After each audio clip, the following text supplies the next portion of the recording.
Hello there, welcome to the Saroy channel and welcome to my Omnibus series. I've got so many of these omnibuses that are going to come out so that you'll be able to listen to an hour's worth of stories, which I know you're going to love. You know, the thing is that telling stories is such a fine art, and it's something that was practiced hundreds of years ago when people didn't have the technology that we have today.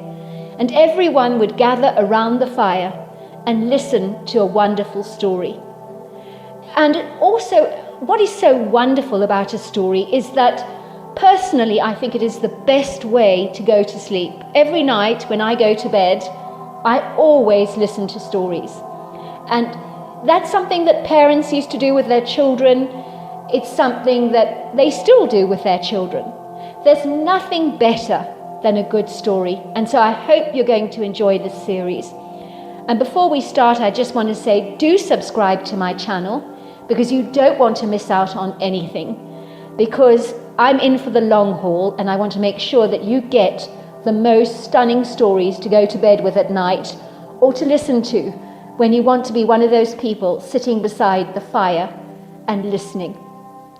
Don't forget to subscribe to my channel and let's get started. I hope you're going to enjoy the omnibus.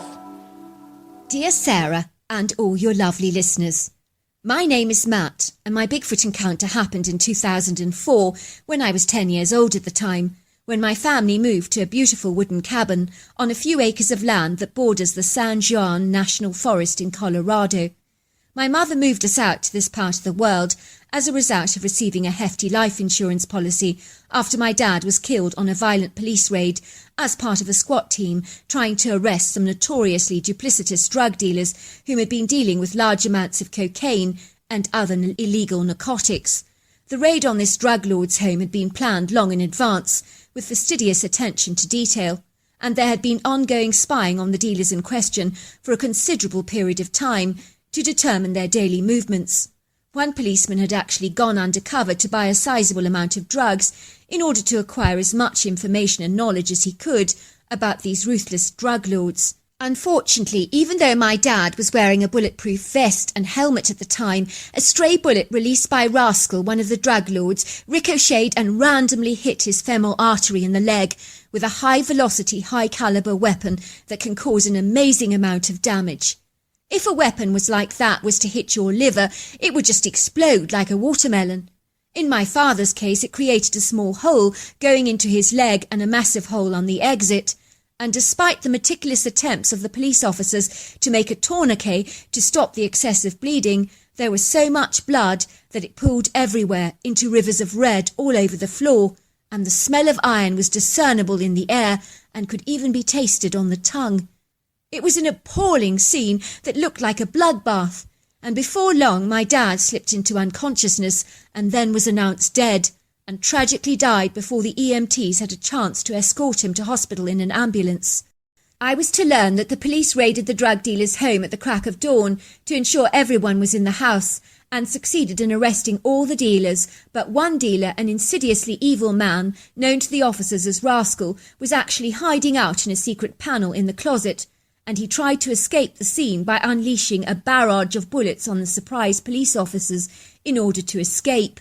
Naturally, he was killed instantly and on the spot, and it was discovered that he was high on drugs at the time, so he was delusional about his abilities to overcome over a dozen members of a SWAT team, which is what elevated levels of drugs can do to your reasoning. If Rascal had reacted with common sense, he would have remained in that secret panel without being arrested, and my dad would still be alive today. However, when it comes to police raids, despite the efficiency of the very brave, courageous SWAT team, none of these incidents of arrest that involve taking down some of America's most hard-lined criminals comes without perilous personal risk. My father was fully aware of the ominous dangers of his job, and even told my mother once that he was pretty certain he would die in the line of duty. If it meant taking down some of these ghastly thugs and making America a better and safer place to live, then so be it. Such was his faithfulness and loyalty to the American flag. I assure you, all these men are many of our silent, fallen American heroes. As you can imagine, losing my father at such a young, tender age, as a young boy was my biggest nightmare and was a real travesty to me personally. He was my invincible hero as a young boy, and I always looked on him with awe because at 10 years old I most certainly put my dad on a pedestal, as you invariably do when you're young. As I said, I was about 10 when I lost my dad, and my sister Haidee was 7, so for her I do not believe she really comprehended what had really happened. My mother sat on the sofa and told us that Daddy had gone to heaven and was singing with angels, which I remember thinking was very strange because my dad was an atrocious singer. And then she added that he was sitting on a white cloud playing a harp. I remember being very perplexed that my dad would play a harp on a cloud. He was such an unmusical person that had little to no interest in live music whatsoever. I was so worried that he might be getting bored up there, sitting on a fluffy cloud all day, playing a harp, and I would literally go out into the yard and wave up at the sky to try and alleviate his boredom. I was wondering which cloud my dad was floating on, and I would say, "Hi, Dad, I love you. I do hope you're not too bored." My mother was about the most laid-back, bohemian, chilled-out person you could ever hope to meet. In New York, she'd actually taught yoga to pregnant mothers, and she was always meditating, stretching and drinking strange vegetable juices that she whizzed up in the fruit processor every single day into all kinds of nasty, muddy concoctions. I remember wondering why she would drink such putrid-looking green, sludgy drinks, especially when she would say, "Now that was a hell of a nasty." Every day she would wear her blonde hair in a ponytail and would dress in pink leggings with casual stringy loose tops that were almost always pink, which she would wear with glitzy gold sandals and bright pink lipstick. My mother decided to move to southern Colorado because she believed the fresh mountain air would heal our hearts and rejuvenate our demoralized spirits, and so it was for that very reason that she purchased this illustrious wooden cabin for the 3 of us. I remember the first time we drove through those very smart, highly decorative wrought iron gates down the gravel pathway towards our brand new home, that my eyes were as round as saucers and my jaw dropped to the ground. Could this palatial-looking log cabin really be ours, I wondered in awe. The front yard was lined with pretty rocks that ended up in a fire pit, which overlooked a pretty meadow, and in the distance there was a pond that twinkled like a sparkling jewel in the noonday sun. It was flanked by pine trees that were a haven for the indigenous wildlife, such as elk, mule deer, and even black bears. The panoramic views over the statuesque mountains rose up into the azure blue sky like spectacular pyramids, were majestic and imposing, not to mention the vast areas of dreamy pine trees that filled the air with spicy smells of Christmas that reminded me of white snow, mistletoe, mincemeat pies, eggnog, and sizzling Christmas turkey. You would enter the cabin through an embossed front door with etched glass into an open-plan living space where the kitchen and living areas seamlessly flowed into each other without any partitions. The walls were wooden with tongue-and-groove vaulted ceilings, and there were hardwood floors softened by Persian rugs and large, comfy, dapper-looking white sofas that were dotted with bright, cheerful cushions in oranges, reds and burgundies. If that wasn't enough, there was a massive central stone fireplace, which was quite spectacular, with an opulent-looking white marble mantel. The wooden log staircase spiralled upstairs to all the bedrooms onto the 2nd and 3rd stories. There were large windows throughout that took advantage of the panoramic mountainous views of this sumptuous abode, which allowed the cabin to feel light and airy. There were floor-to-ceiling seamless glass sliding doors that opened out onto a deck that overlooked the dreamy forest. Fast forward a few weeks, and my sister and I had settled into our beautiful abode and began to enjoy our new rather solitary lifestyle, getting up close and personal to the natural world and learning so much as a result. It was a far cry from our lives in the bustling, vibrant and sometimes noisy city of New York. For a young kid it was a whole new adventure, and before long my sister and I were playing out of doors and exploring the woods on our property. We would play tag and hide and seek, and I would experiment with my sling gun. The woods were just so serene and tranquil, and I loved the exhilarating pine aroma that infused the air. Also the squirrels that bounded up the trees and the rabbits that scampered in the burrows always intrigued me. One day I was to discover that there was a vagrant camping out on our woods by the stream that zigzagged through the valley.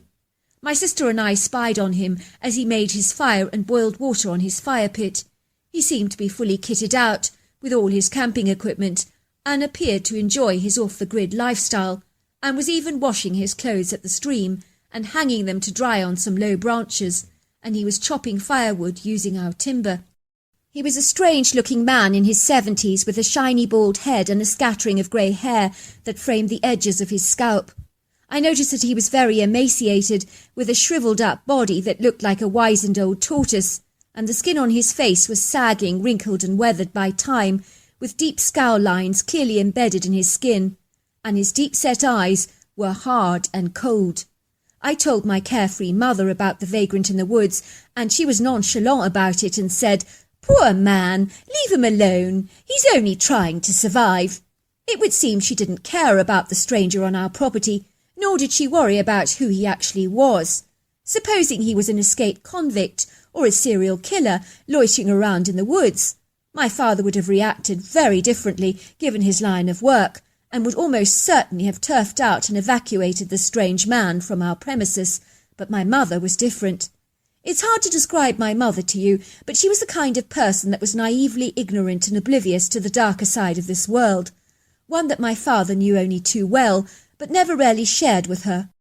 I think he was very attracted to her whimsical naivety and found it so refreshing and endearing. He didn't want to contaminate it by letting her in on some of the harrowing challenges he faced on a daily basis at the police station. He liked her being so naive, I think. It pleased him that she was just so innocent and fresh. My mother believed only the best of people, to the point that even her own friends were sometimes concerned by her astonishing ignorance.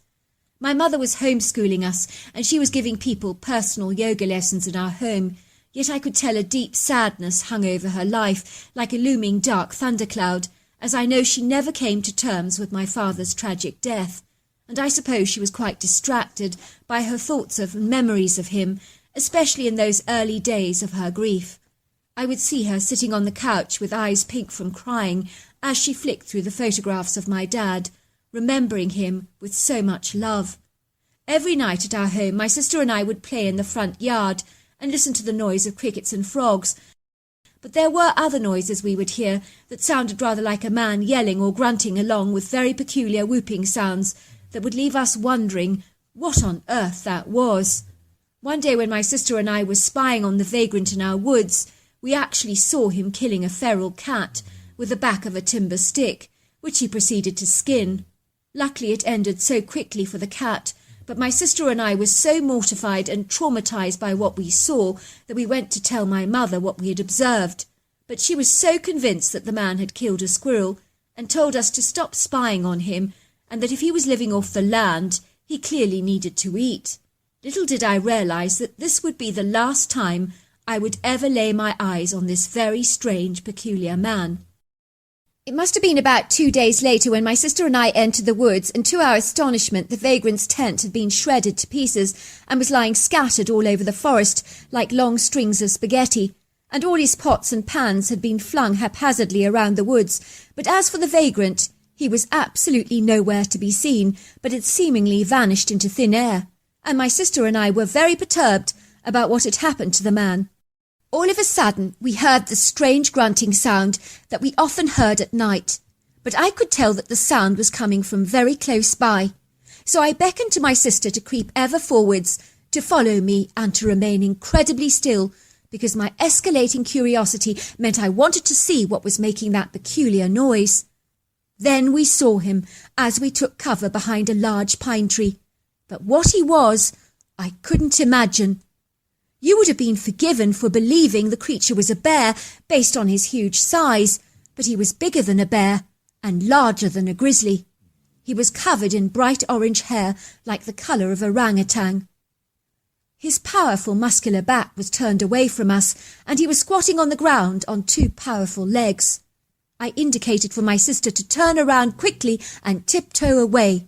Whatever this thing was, it was so scary and terrifying, I wanted to get away as fast as we could. But all of a sudden it turned around, and when it did so, I was so terrified. I just froze to the spot and could feel warm liquid running down my pants, and I discovered to my horror that I had wet myself.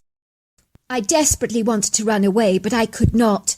It would seem like my legs were superglued to the ground like solid cement, and I was frozen to the spot like a statue of ice. My sister just silently stood there, next to me with eyes as round as saucers. I could sense that she was terribly disturbed, but the crippling terror had hijacked her ability to move a muscle. It appeared that she was incapacitated as much as I was. To my horror, this Herculean-sized creature glided towards us, and those seconds seemed to last a lifetime. Was he going to murder us, I wondered? When he was standing 2 feet away from us, he looked down at us from about 8 feet off the ground, as he was exceedingly tall and easily as wide as a door, and must have weighed between 600 to 700 pounds. I just remember being gobsmacked by how gargantuan he was, because he was bigger than a grizzly bear, but lean and very ripped, with muscular definition that was exceedingly impressive. He possessed overlong arms that were so long that he could have literally touched his ankles without even bothering to bend over. What I think was the most astonishing physical aspect to this critter was the size of those shoulders, because I have never seen anything like them before. They were elephantine in size, and made his hips almost appear narrow by contrast. The critter's head was shaped like the top part of an arch that flowed seamlessly into the shoulders without any evidence of a neck. He looked human, but also reminded me of a great ape at the same time, but his face was exceedingly human-like, with a pinky grey-coloured skin that was leathery and wrinkled, with a brow ridge, flat nose, and very slender mouth. For a moment the critter looked down at us with a pair of twinkling yellow-brown eyes, and the expression on his face looked almost amused. Suddenly I heard the very clear, audible words in my head that said, "I'm not going to hurt you. Why would I do that?" Suddenly I felt convinced that this was indeed true, and it was as if the sunshine had melted the icy statue of my body, and I was able to move again. But instead of running away, my fear was overtaken by an extreme curiosity and intrigue. I just stood there staring at the animal in awe. The critter moved away from where I was standing and reached towards a furry animal that was hanging on a tree.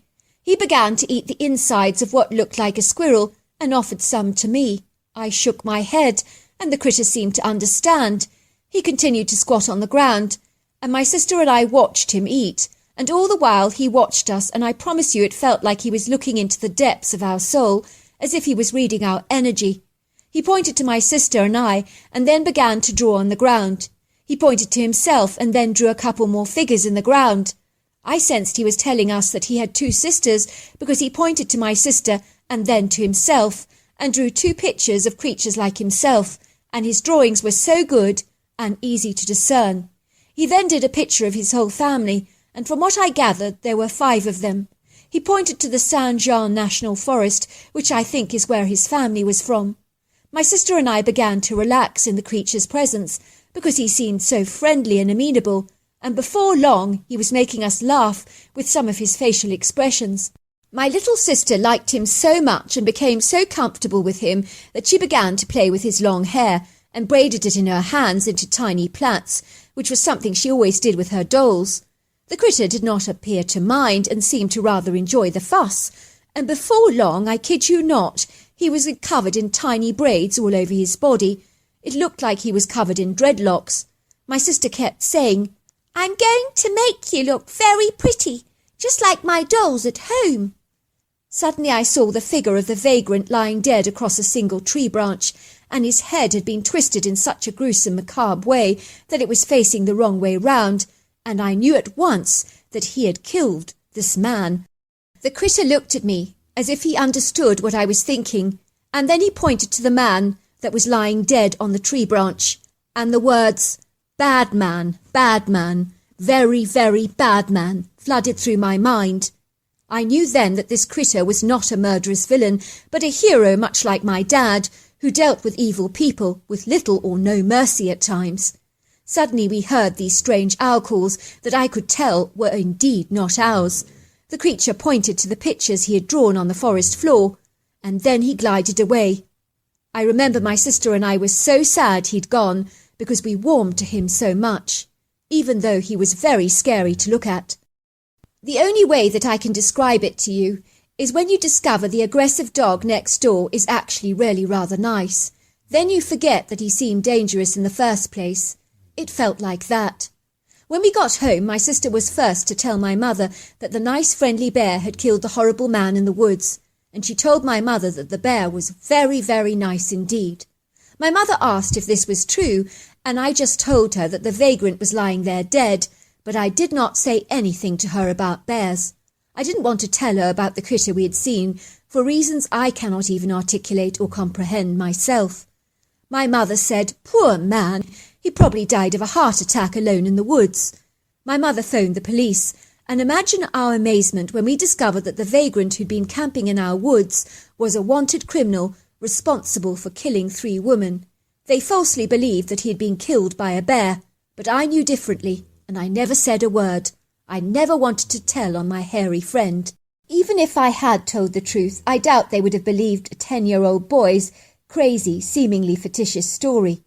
My mother was told she was lucky to be alive because this man indiscriminately killed women, and I think my mother was appalled that she had allowed us to play in the woods with that evil thug around, and realised that she could also have potentially become a victim herself. All these years later, I emphatically believe the creature we encountered was a Bigfoot, and although we never got to see him again, there were a couple of times in our childhood when we found drawings in the sand from him, so we knew he had left them there for us. I now firmly believe that Bigfoots have extrasensory perception, and that they're also telepathic, because that Bigfoot spoke to my mind with audible words that I could hear. And that Bigfoot knew that that evil vagrant was dangerous and could potentially have harmed us, and for that I'm truly grateful. So there you are. That's my story. Dear Sarah, and all your lovely listeners, they often say things happen in threes. Could that be the case when it comes to the subject of death? Edith Swanson seemed to think so. She had strong feelings in regards to the matter. But who did she think she was? She wasn't God.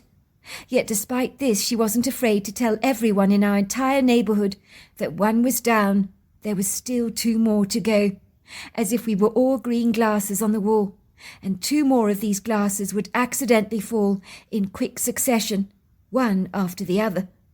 There were 2 more people to die in our neighbourhood, she exclaimed, as if stating an absolute fact, and her words were not received with rapturous applause, but with disgusted revulsion.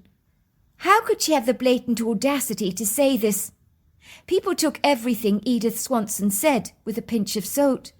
She claimed to be a bit of a psychic, and fancied herself as some kind of a white witch, which most people thought was hocus-pocus stuff and nonsense, as if Edith occupied a fanciful, fictitious world of her own making. If you visited her house, there was always some herbal concoction smouldering away on her hob, with a white vaporous kind of mist rising out of a large black cauldron, giving off some pungent woody and herby notes. Let's just say she had a whole range of interesting tinctures on display in her kitchen cabinet, all neatly labelled, that she claimed had miraculous healing powers. In our neighbourhood, people brushed off Edith's fanciful claims like the cat's hairs on a coat, and most would throw out any potions she gave them, without even batting an eyelid. One day when Edith heard I had a bad migraine headache from a brief conversation with my husband, whom had been putting out the bins for the garbage delivery that morning, Pearson had inadvertently bumped into Edith on the street. They had engaged in light-hearted neighbourly conversation, as you do.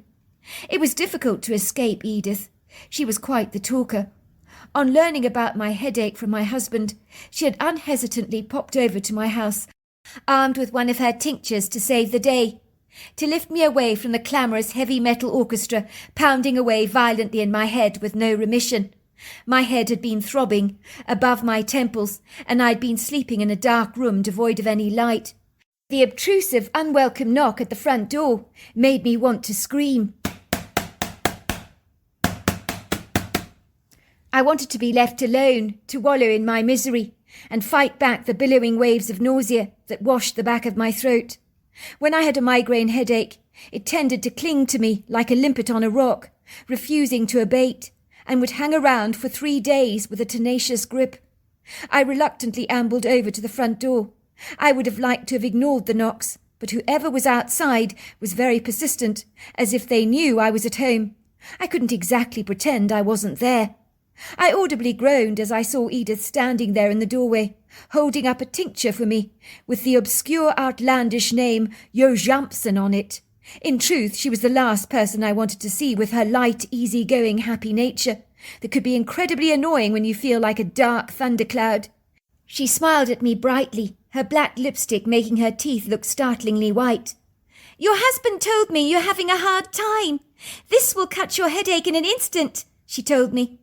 Edith was a woman in her early 30s.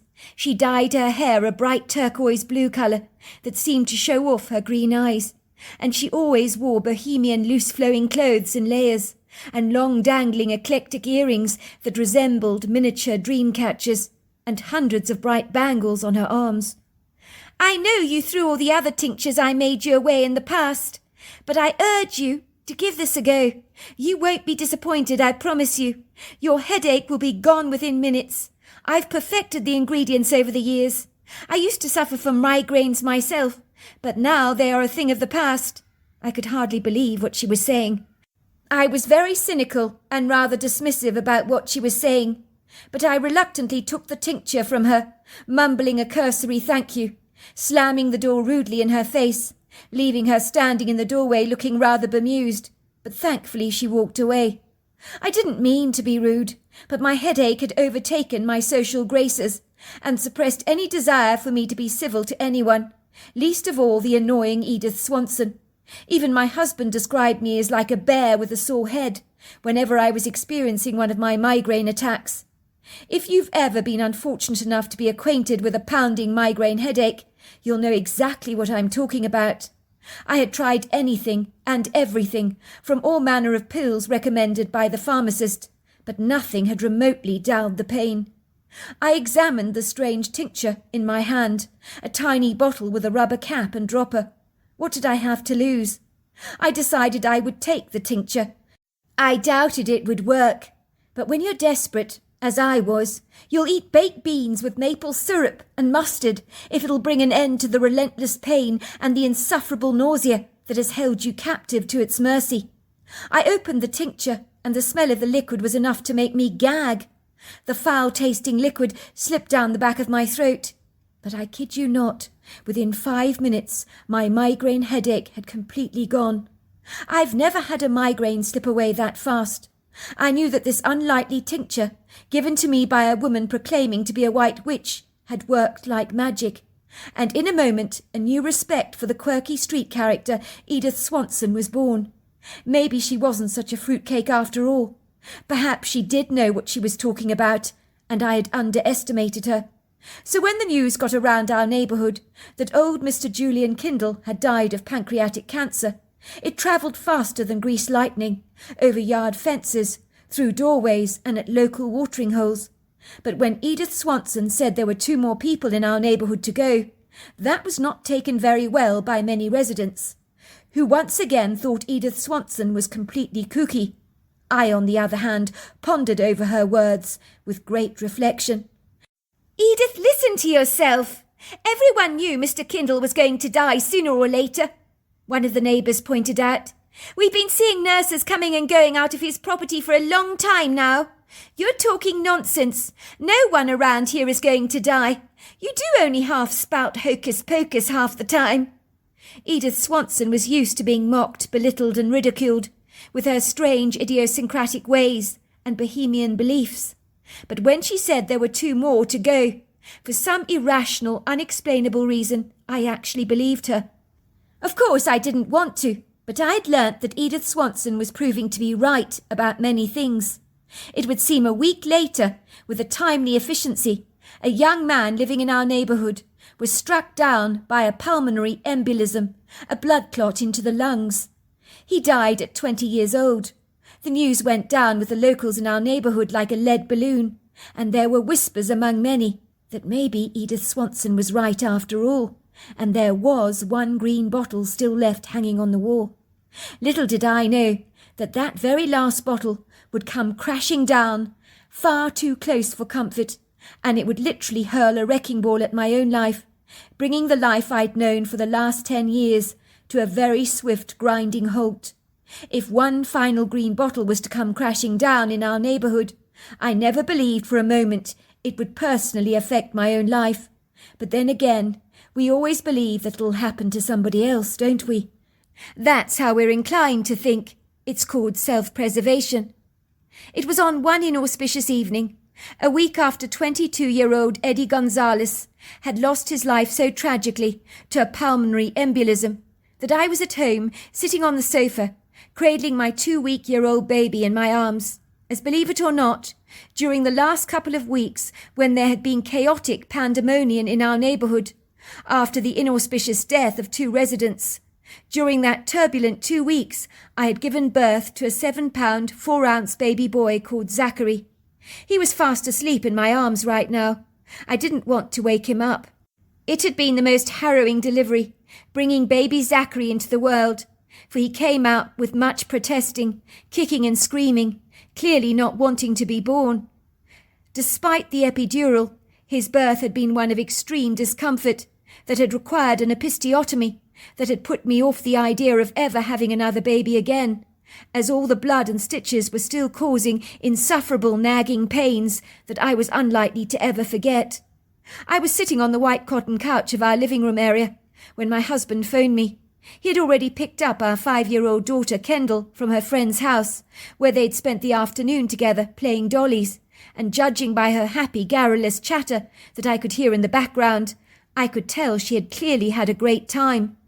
"I've just picked up Kendall," my husband told me, "from Macy's house. It seems she had a fabulous time playing dollies with her friend." He pauses for a brief moment. "How you doing?" he asked, his voice sounding solicitous, as he knew I'd experienced a rough 2 weeks, as I was still recovering from the birth of little Zachary, and my body was still healing from the trauma of childbirth, which, believe you me, can knock your body out, as if you've been a matador fighting a hefty bull in a circuit. Childbirth is certainly not for the faint-hearted. "As well as can be expected.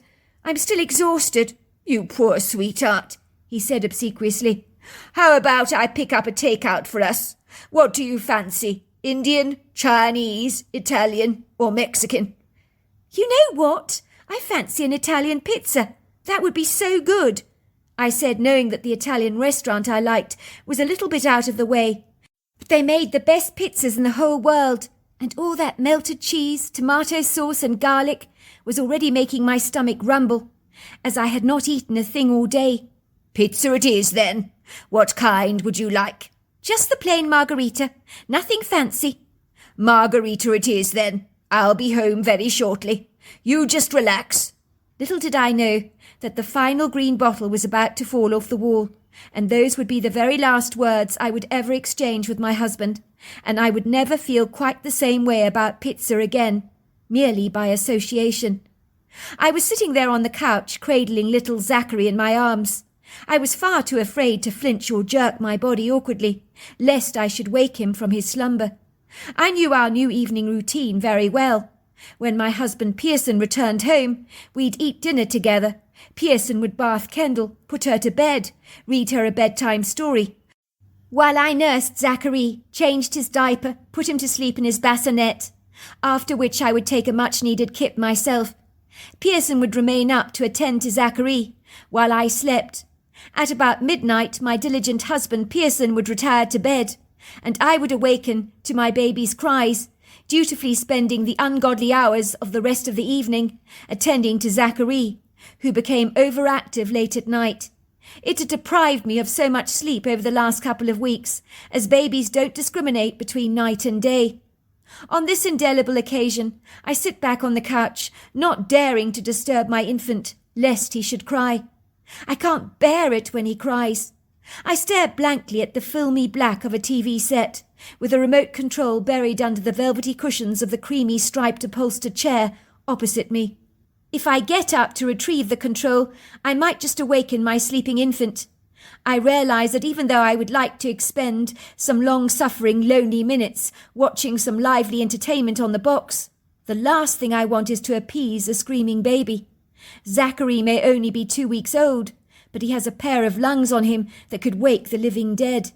It seems ironic that I'm sitting there quietly, with the long velvety curtains pulled wide open, their length bruising against the parquet floors. The tenebrific night stares in at me, swathing the large living room area of our craftsman-style home in its looming dark shadows. I would love nothing better than to switch on the lamp on the side table, but my arms aren't long enough to reach the plug. If I move too much, I will awaken Zachary. My stomach growls in eager anticipation, as I find myself fantasizing about the cheesy pizza that was on its way to me. I'm hungry.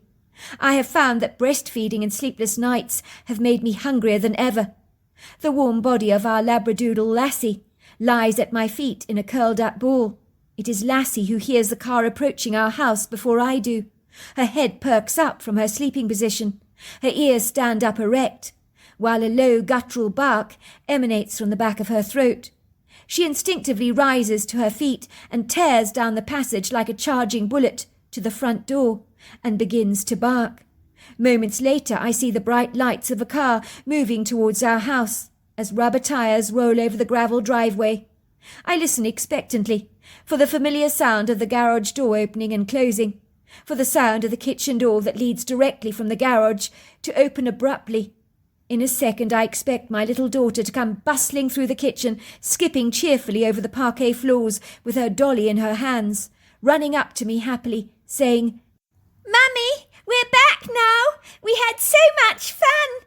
I was playing with Macy. We played with our dolls all day." I regret to say that does not happen, as I'd hoped it would. Instead, my worst fears will soon be realized. I hear strange, unfamiliar, but authoritative footsteps walking towards the front door, and the wrought iron knocker is rapped very formally. Soon the knock is followed by the sound of our front door singing jingle bells, which I know is very inappropriate for this time of year, but the bell was given to me as a Christmas present, and I've never been able to change the tune. Reluctantly I rise from the sofa, manoeuvre my aching body that feels as feeble and fragile as an 80-year-old woman, down the passage towards the front door, which I open cautiously. In the beginning I peek through a crack, but open it slightly wider when I realize I'm looking at an authority figure. An official-looking officer stands before me, wearing woven black pants and a woven shirt covered in badges, and he has a belt with a Holty and revolver on the side. I notice his black car with its flashing lights in the driveway reads Black Panther's Security Patrol, but I cannot make sense of what he's saying. He's speaking in a low monotone voice. His words are evasive, ethereal, like fireflies you try to gather in your hands, but they elude you by flying away. "Are you Amanda Smithson?" he asks me. I nod. "What is this about, officer?" I ask, hugging the door tightly with one hand, while snuggling my baby close to my chest with the other. It's amazing how holding on to a solid form can actually steady your nerves. Zachary remains fast asleep, even though I've jerked him in my arms considerably. My knees are crumbling beneath me, as I get a sense that something is terribly wrong. Suddenly I feel quite faint, as if in any moment I might just collapse. It's like my head is spinning. The officer's face is unsmiling. His expression is gravely sombre. "May I come in?" he asks me in his gravelly voice. "I need to talk to you, ma'am. It's rather important." I hesitantly open the door for him and lead him towards the living room, where he beckons for me to take a seat. "I think it's best you sit down, ma'am. Is there anyone else in the house with you who can give you support at this time?" "No, it's just me and my baby, but my husband will be here any moment now. He's gone to the Italian restaurant to pick up some pizza." The officer gives me a pitiful, tenebrific look. He slowly sits on the chair opposite me, where the remote control lies buried. My eyes are fixed on the control. Anything to distract myself from what the officer is saying. I just hope he doesn't damage it, I think to myself, as his body weight is pressing down on the control, and those things can sometimes be rather fragile. "I'm afraid there's been a bad accident, ma'am," he says. I see his mouth move up and down, but his words leap away from me like a frog jumping over a lily leaf and leaping into the pond, until you can't see him at all. I wonder what the strange man is doing in my home, and what on earth he's talking about. He might as well be speaking a foreign language. He's trying to sell me something, some kind of security service perhaps. If so, I'm really not interested. We haven't had any issues with robberies on our street." How I wish he wouldn't drone on and on like this. I'm beginning to get rather bored. I cannot hear a word of what he's saying. "Ma'am," he repeats, "you have been hearing what I'm saying, have you not? There's been a dreadful accident." I stare at him abstractly, as if he's talking to someone else, even though I unheedingly hear his piercing words. My wistful mind is incapable of processing them. "Can you not wait for my husband to get back first?" I ask him. "I would prefer it if he was here with me. You can explain everything to him when he gets back. He knows more about security than I do. I must confess I doubt he'll be interested in the services you offer. We have seen your security car around our neighbourhood quite frequently. But I hasten to say me and my husband feel quite safe.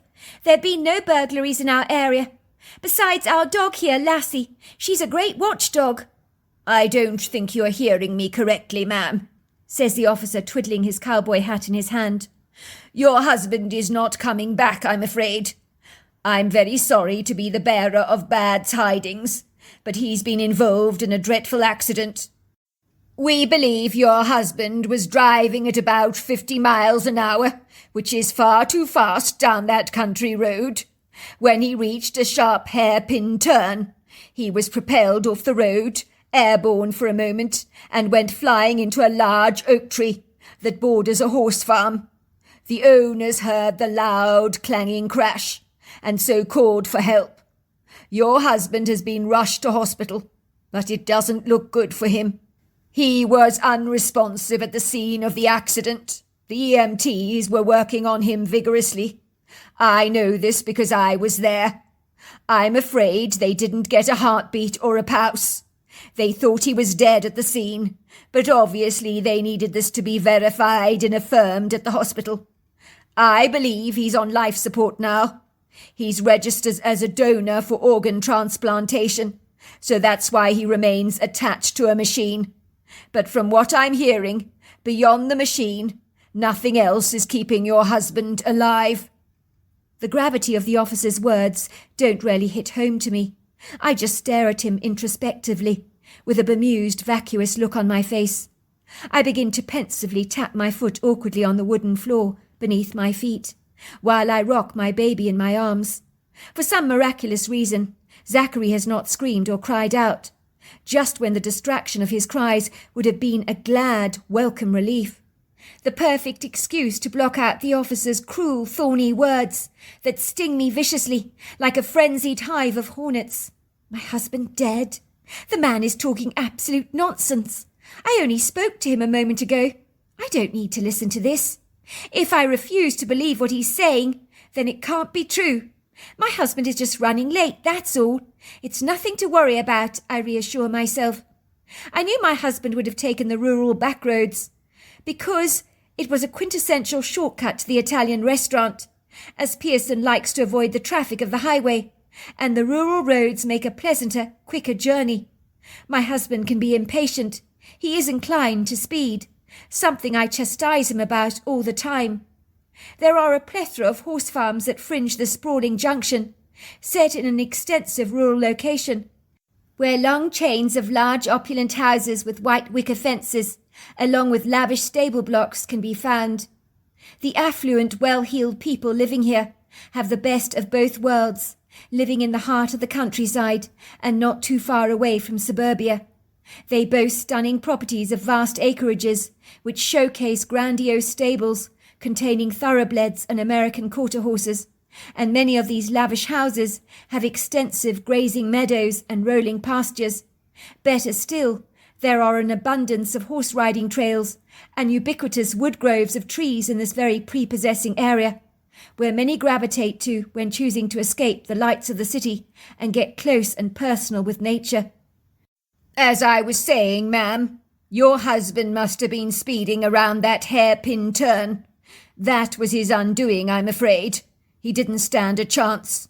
The front of his truck is a write-off, and the back, it's not in good shape either. My daughter, I cry out. What about my daughter Kendall? Where is she? She was in the truck with my husband. He picked her up from her friend Macy's. My voice rises up into an ear-piercing scream. Where is my daughter? Calm down, ma'am. Your daughter's been taken to hospital. She's absolutely fine, it would seem, but she's being checked over as a matter of precaution by a doctor. When we arrived on the scene, she wasn't there. It was most peculiar. What do you mean she wasn't there?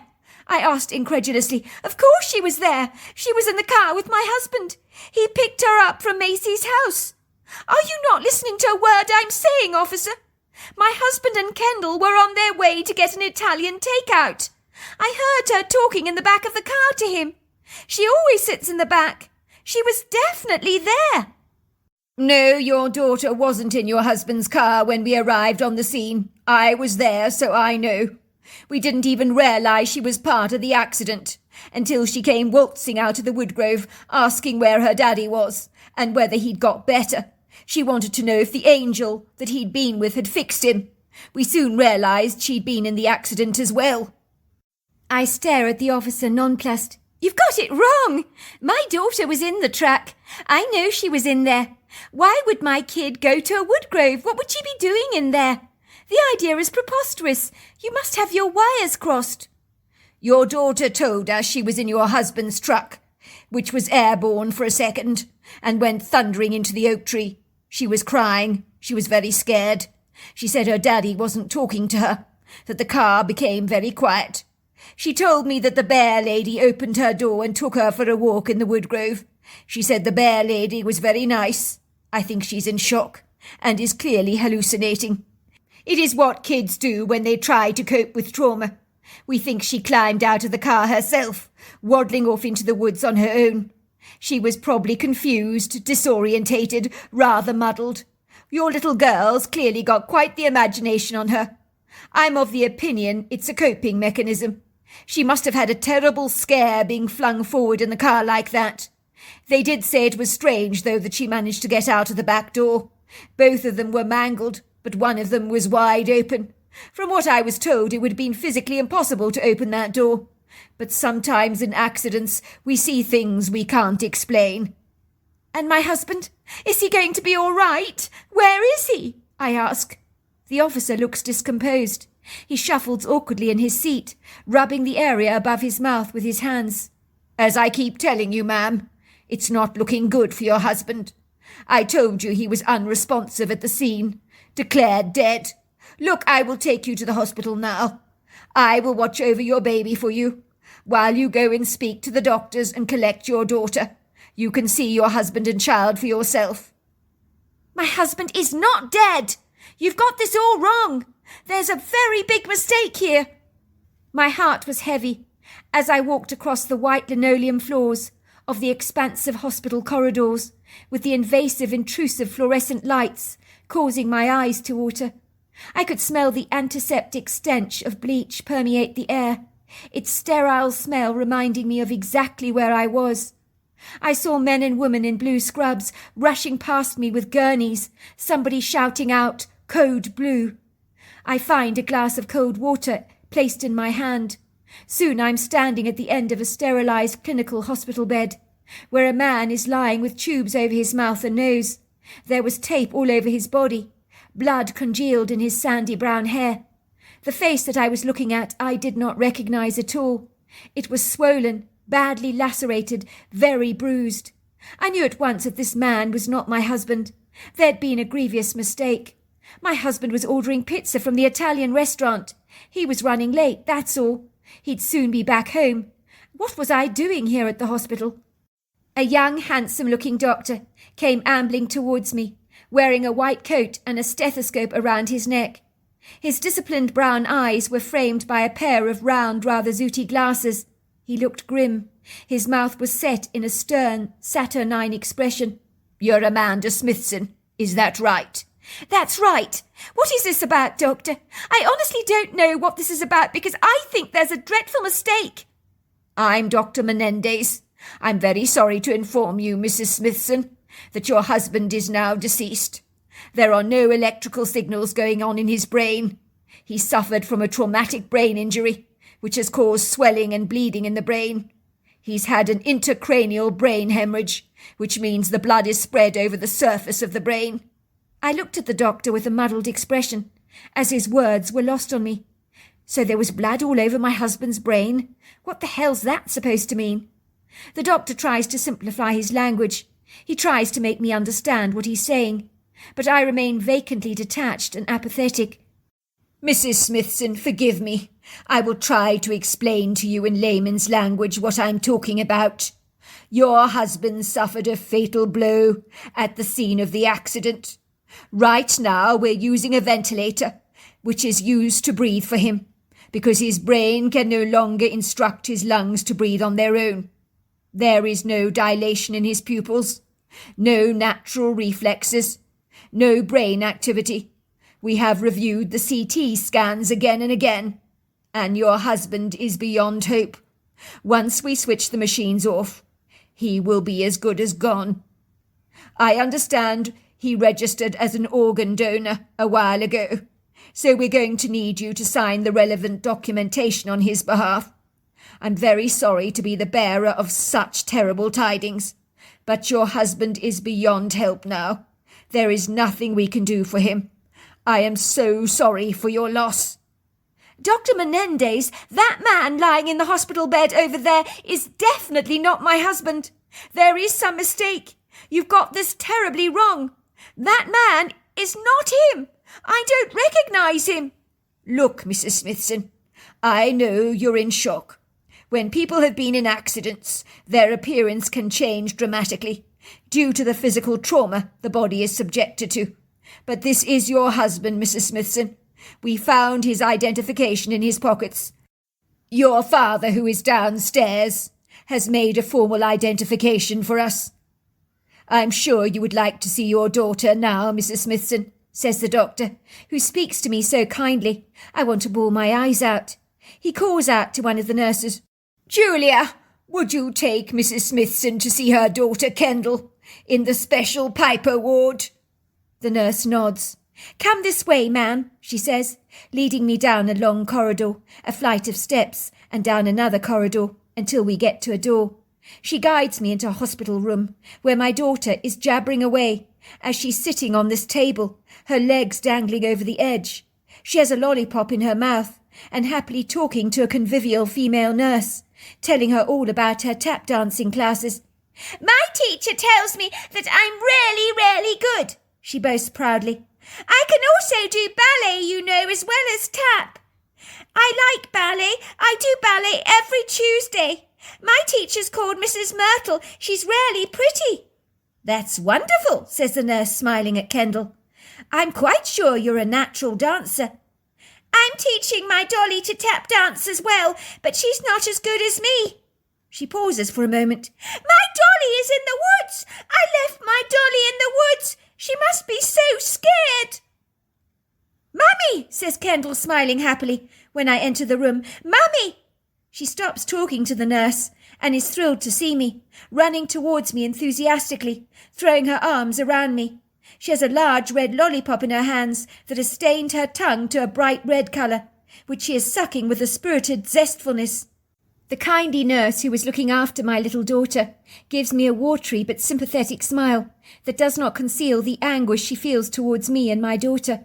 I imagine she's relieved that this hasn't happened to her. In truth, no one would want to be wearing my shoes, and I'm refusing to accept that the shoes I'm currently wearing actually belong to me, because they don't feel at all comfortable. I still cannot accept that the events unfolding before me are real. It's so much easier to be in denial.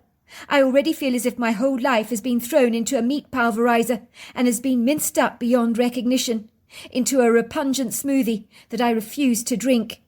Where is Daddy? My daughter asks me. Did the doctor or angel fix him to make him better? Is he coming home with us now? I cannot respond to my daughter. What do I tell her? My lips clasp together tightly into a fixed lock, and no words come out of my mouth. My eyes begin to fill with tears that I'm fighting to hold back. I can feel my knees becoming unsteady, and for a moment I feel as if I'm going to faint and pass out. Are you all right, Mrs. Smithson? You've gone as white as a sheet. Would you like me to get you a cup of sweet tea to calm you down? It might be a good idea if you sit down for a while, said the nurse. I'm fine, I say, knowing I'm not being truthful. I'll never be fine again. I'm glad to tell you, Mrs. Smithson, that Kendall here has not got any injuries in the accident. Thankfully, she was in the back seat of the car and she was wearing a safety belt. If she'd been in the front, I doubt she'd be here right now. One has to be grateful for small mercies. You have a delightful daughter, quite the charmer she is, and a moment ago she was telling me all about her tap dancing and ballet. My daughter interjects into the conversation. Mummy, Daddy flew in our car like a bird. It crashed into a tree. It was really scary. Daddy wouldn't speak to me after he banged into the tree.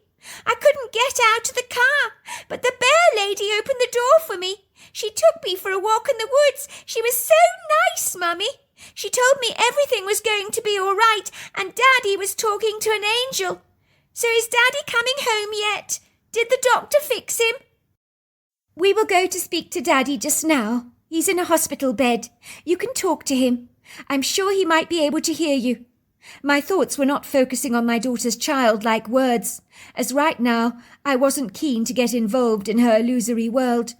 My daughter points up at the ceiling, and confusion dapples her face. But Daddy can't be in a hospital bed. He's on the ceiling. She asks me, why is he on the ceiling? Why, Mummy? Why is Daddy on the ceiling? He's waving at me. Daddy's not on the ceiling. He's in his hospital bed, I tell her. But she stamps her feet indignantly. Daddy's on the ceiling. He's over there. He says he's sorry. What's he sorry about, Mummy? He says to tell you he's sorry. The nurse shrugged her shoulders. It's not the first time children see things that we can't explain, she tells me. It was a week after my husband's funeral, which was a larger affair than I would have personally liked, that slowly and surely the revelation that my husband was really and truly gone and was never coming back any time soon hit me as hard as a sledgehammer through the face. The news began to sink into me very slowly, like a creeping vine on a wall, that at first is barely visible, until its tentacles begin to spread out, and then you see it so clearly that you can no longer pretend it's not there. I will admit for a long time I was in denial, insisting that there had to be a dreadful mistake, after which I became incredibly angry. I found myself enraged with my husband. Why had he been driving so fast that day? Why was he so irresponsible? This was all his fault. When I tripped over his slippers beside his bed, his side of the bed, that is, I was furious with him for being so inconsiderate and not putting them away. I was mad that he had left me to raise our kids on our own, and that he had left me with the ubiquitous, overwhelming responsibilities of who was to pay for the dog walker, the newspaper deliveries, who would pick up Kendall from her tap dancing and ballet classes, who would fix the pipe when it burst, replace the light bulbs, or mow the lawn. I had not reached that place of acceptance, and I doubted it would ever come, as I had loved my husband more than life itself, and now that he was gone, I just felt completely lost. Both of my husband's parents had moved into the house with me to help me oversee my children, as managing a 5-year-old and a young baby, when your whole life has been flung out of the window with the bathwater, is not easy by any manner of means. I think Mrs. Smithson drew comfort from her 2 grandchildren, and kept saying that little Zachary was the splitting image of his father. I've never known how people can see an adult in a baby, especially one so young, but I agreed with her, for it seemed to bring her comfort, although personally I didn't see any likeness in my baby to his father at all. Maybe later on in life, but certainly not now. I knew better than to put a spanner in the works and destroy her illusions. Suffice to say, I was not handling my grief terribly well, but I just decided to make an effort to get through one day at a time, baby steps.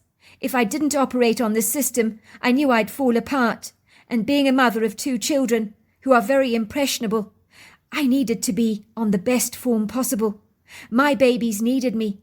I could not afford to wallow indulgently in my pain, for my lugubrious melancholia would have only served to distress my children.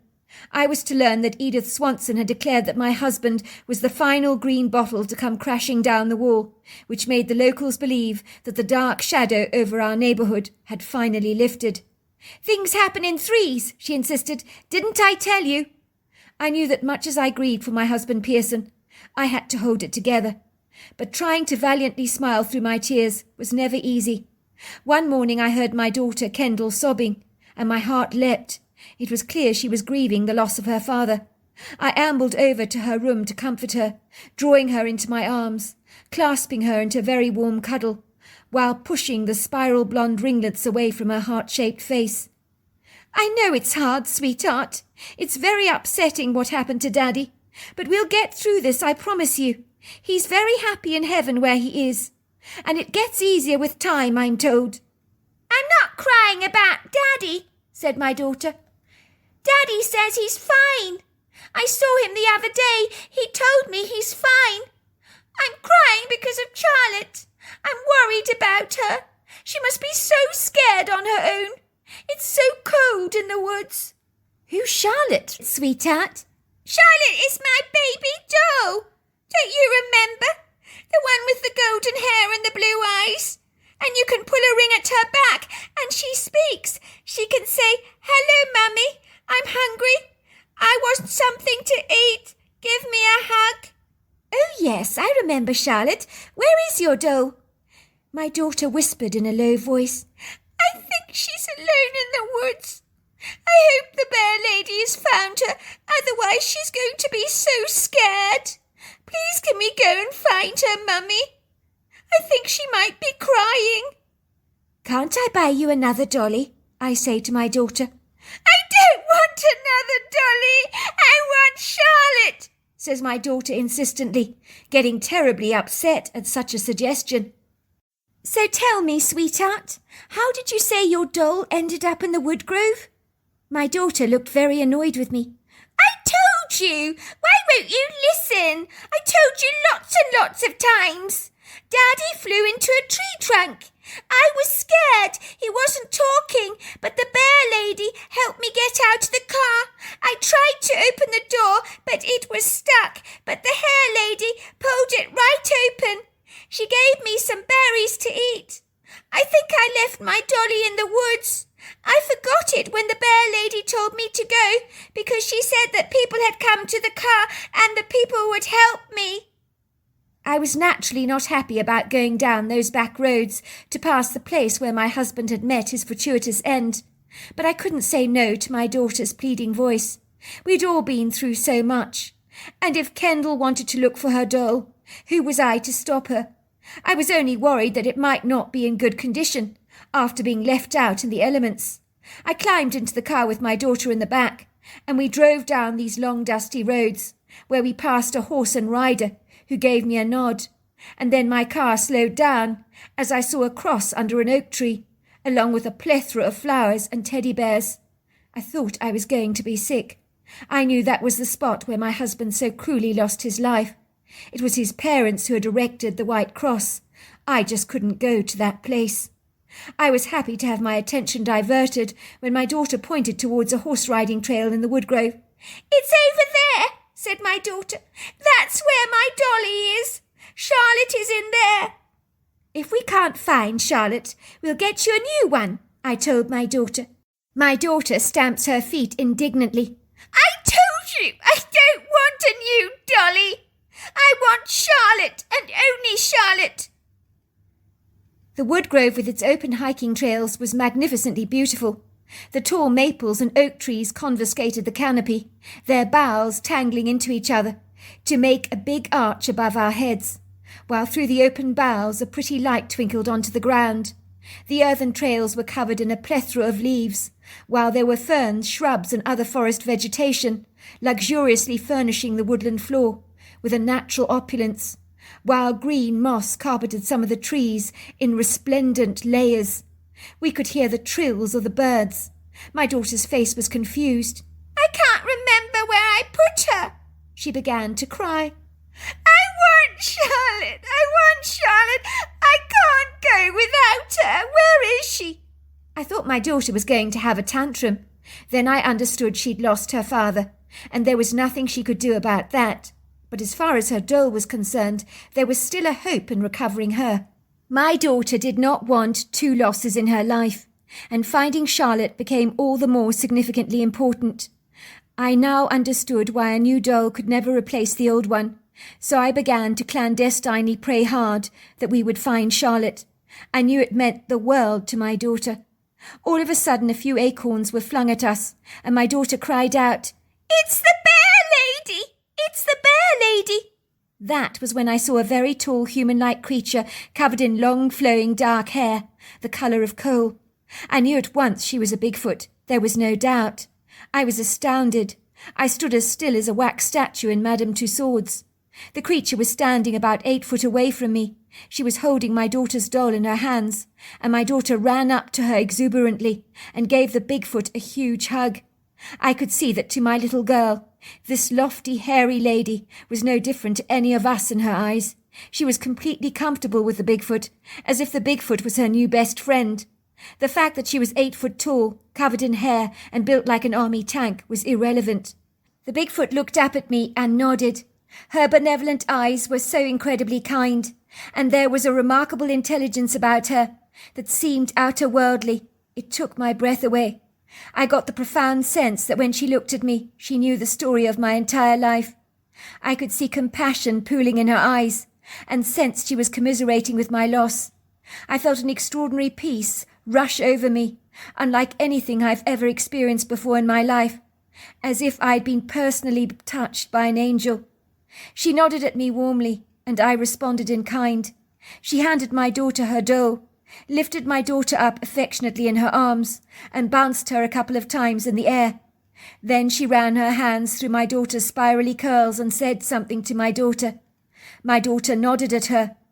The Bigfoot then glided away, and when she moved, swinging her arms backwards and forwards, she looked like she was floating on air.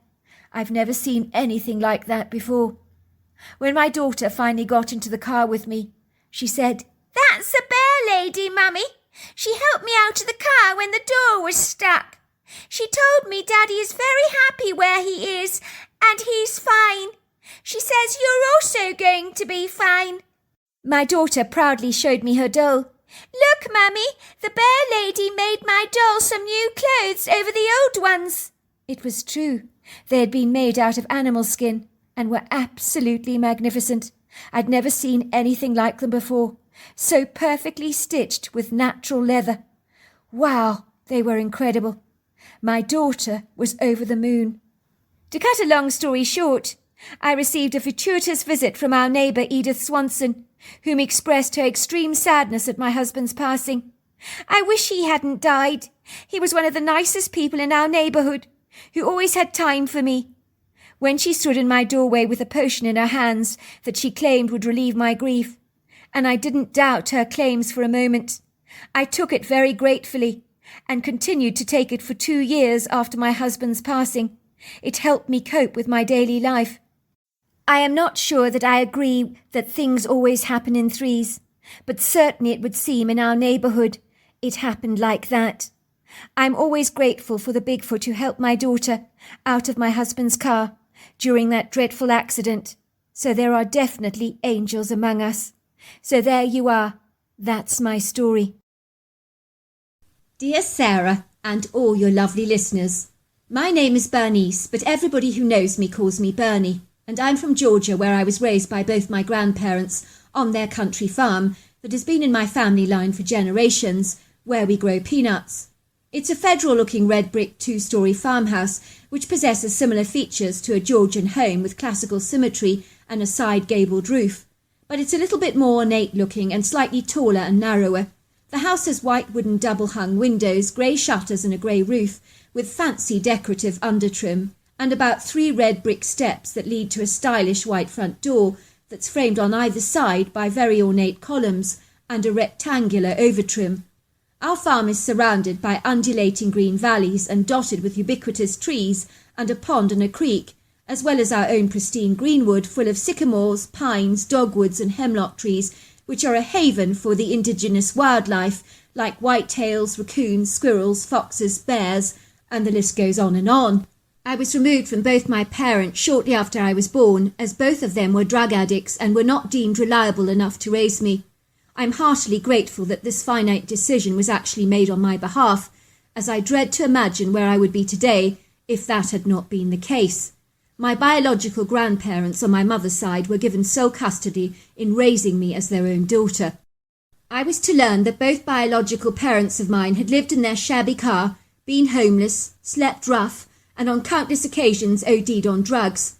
Sometimes my mother and her boyfriend, who was in fact my biological father, would actually get permission to come and visit me. I never considered them to be my parents. I remember my mother was the most scary-looking woman that I've ever seen. Her bedraggled, unkempt, slovenly appearance really terrified me as a young girl. She appeared to be so skeletal, and her atrophied bones were sticking out of her anemic flesh, rather like fragile daggers. Her haggard, wrinkled face was drawn and pinched, with hollow, indented cheekbones. If that wasn't bad enough, I promise you that her dull hair hung around her face in lifeless dreadlocks. Even her bloodshot eyes were rimmed with dark shadows. I noticed she wore a nose ring and possessed a tattoo on her arm of a skull and crossbones, which I thought was very sinister. As for my ungrounded, draggle-tailed father, he was always so dithery and spaced out. He looked like he was in another world. On one occasion I vividly recall that he was stroking a hydrangea bush, kissing and fondling it in the front yard. I actually asked my grandmother why he was displaying so much affection towards the bush. I heard my grandmother say, "Good grief! I've never seen anything like this before." She watched my father's antics through the window with a look of horror on her face. I don't believe she could quite comprehend what she was actually observing. I could tell that she was horrified by the inappropriate erotic love scene unfolding before our very eyes. It really looked like my enamoured father was having a lustful, very inappropriate love affair with a hydrangea bush, and he seemed to display amorous affection towards it by stroking it and looking at it with a bedazzled, besotted look on his face, and his impassioned behaviour got my grandmother all heated and fired up, especially when he kept telling the hydrangea bush over and over again how beautiful it was. "You're so beautiful! Oh, so beautiful, beautiful!" he drawled, stroking the leaves away gently, as if they were locks of hair on a woman's face. My grandfather, who was watching this passionate display of unbridled affection, and jovially joked that hydrangeas must indeed look rather desirable in a drugged, hallucinatory state. My grandmother immediately chastised him for not being at all funny. "Look what a complete fool the man is making of himself. Never in a month of Sundays have I seen such ridiculous, obscene behaviour. The man is completely off his head. He's an embarrassment to himself." On another occasion I saw my delusional dad peeing over our white cat Snowball that was lying on the white couch fast asleep in the living room. The poor cat got the shock of her life when she was hosed down by my dad. The cat sprang up, lashed at my dad with her powerful claws, glaring at him with big yellow eyes, growling, and then bolted out of the living room like a rocket off a launch pad. My grandmother was furious with my dad. "What did you do that for?" she shrieked. "You've just peed over my beautiful Persian cat, and my couch too." "I thought it was a toilet bowl," he apologised. "It's a cat, for goodness sake," she snapped. "Get a pair of eyes, will you? Those drugs are doing all the seeing for you these days." "This isn't a good bat," she told my gran. "It's hard to distinguish with what is real and what's not sometimes, and it did look like a toilet bowl," he protested. "I mean, it's all white, the couch and the cat." "She's a white cat," snapped my gran, "not a toilet seat." "Well, if you didn't do drugs," my grandmother informed him, "you might actually have a life and begin to live in the real world and use the correct facilities for your ablutions." Both my biological parents, without wishing to be unkind, looked like dossers or vagrants, as they wore soiled, worn-out, smelly clothes that were blistered with holes and tears. I noticed when they visited me, I never got the impression that they were the slightest bit interested in actually seeing me. Their visit would mask a rather insidious motive, and I wasn't wrong. You see, they really didn't care about anything else in the world other than the next high that they would get from their drugs. They preferred to sleep rough, rather than pay rent in order to procure more drugs. I never asked what they were taking, but I knew enough to know that even if you paid me $1 billion, I would not travel down that insidiously evil path. If my parents weren't so pathetic, I would have almost felt sorry for them. When they visited the farm, I do remember the growing tension in the air would be heightened and overwrought. My grandmother would become aggrieved, twitchy and stressed out. I would always sense that some kind of argument was ensuing, and my mother would storm out, screaming at my grandmother with cursory words that are not repeatable. I would watch my fuming parents climb into their battered, ruined-down old car. They would accelerate down the driveway at a mighty speed, causing the tyres to screech. After they had actually gone, I would look at my grandmother and could see that she had become so relieved. I would watch the crinkles on her brows straighten out as she visibly began to relax. I was to learn when I was older that my biological parents were always asking for money and handouts. They had literally cleaned my grandparents out on multiple occasions in the past by stealing televisions, jewellery and items of value that they would be able to pawn in exchange for money. I gather that they'd been arrested on multiple occasions stealing property from other people to support their out-of-control addiction.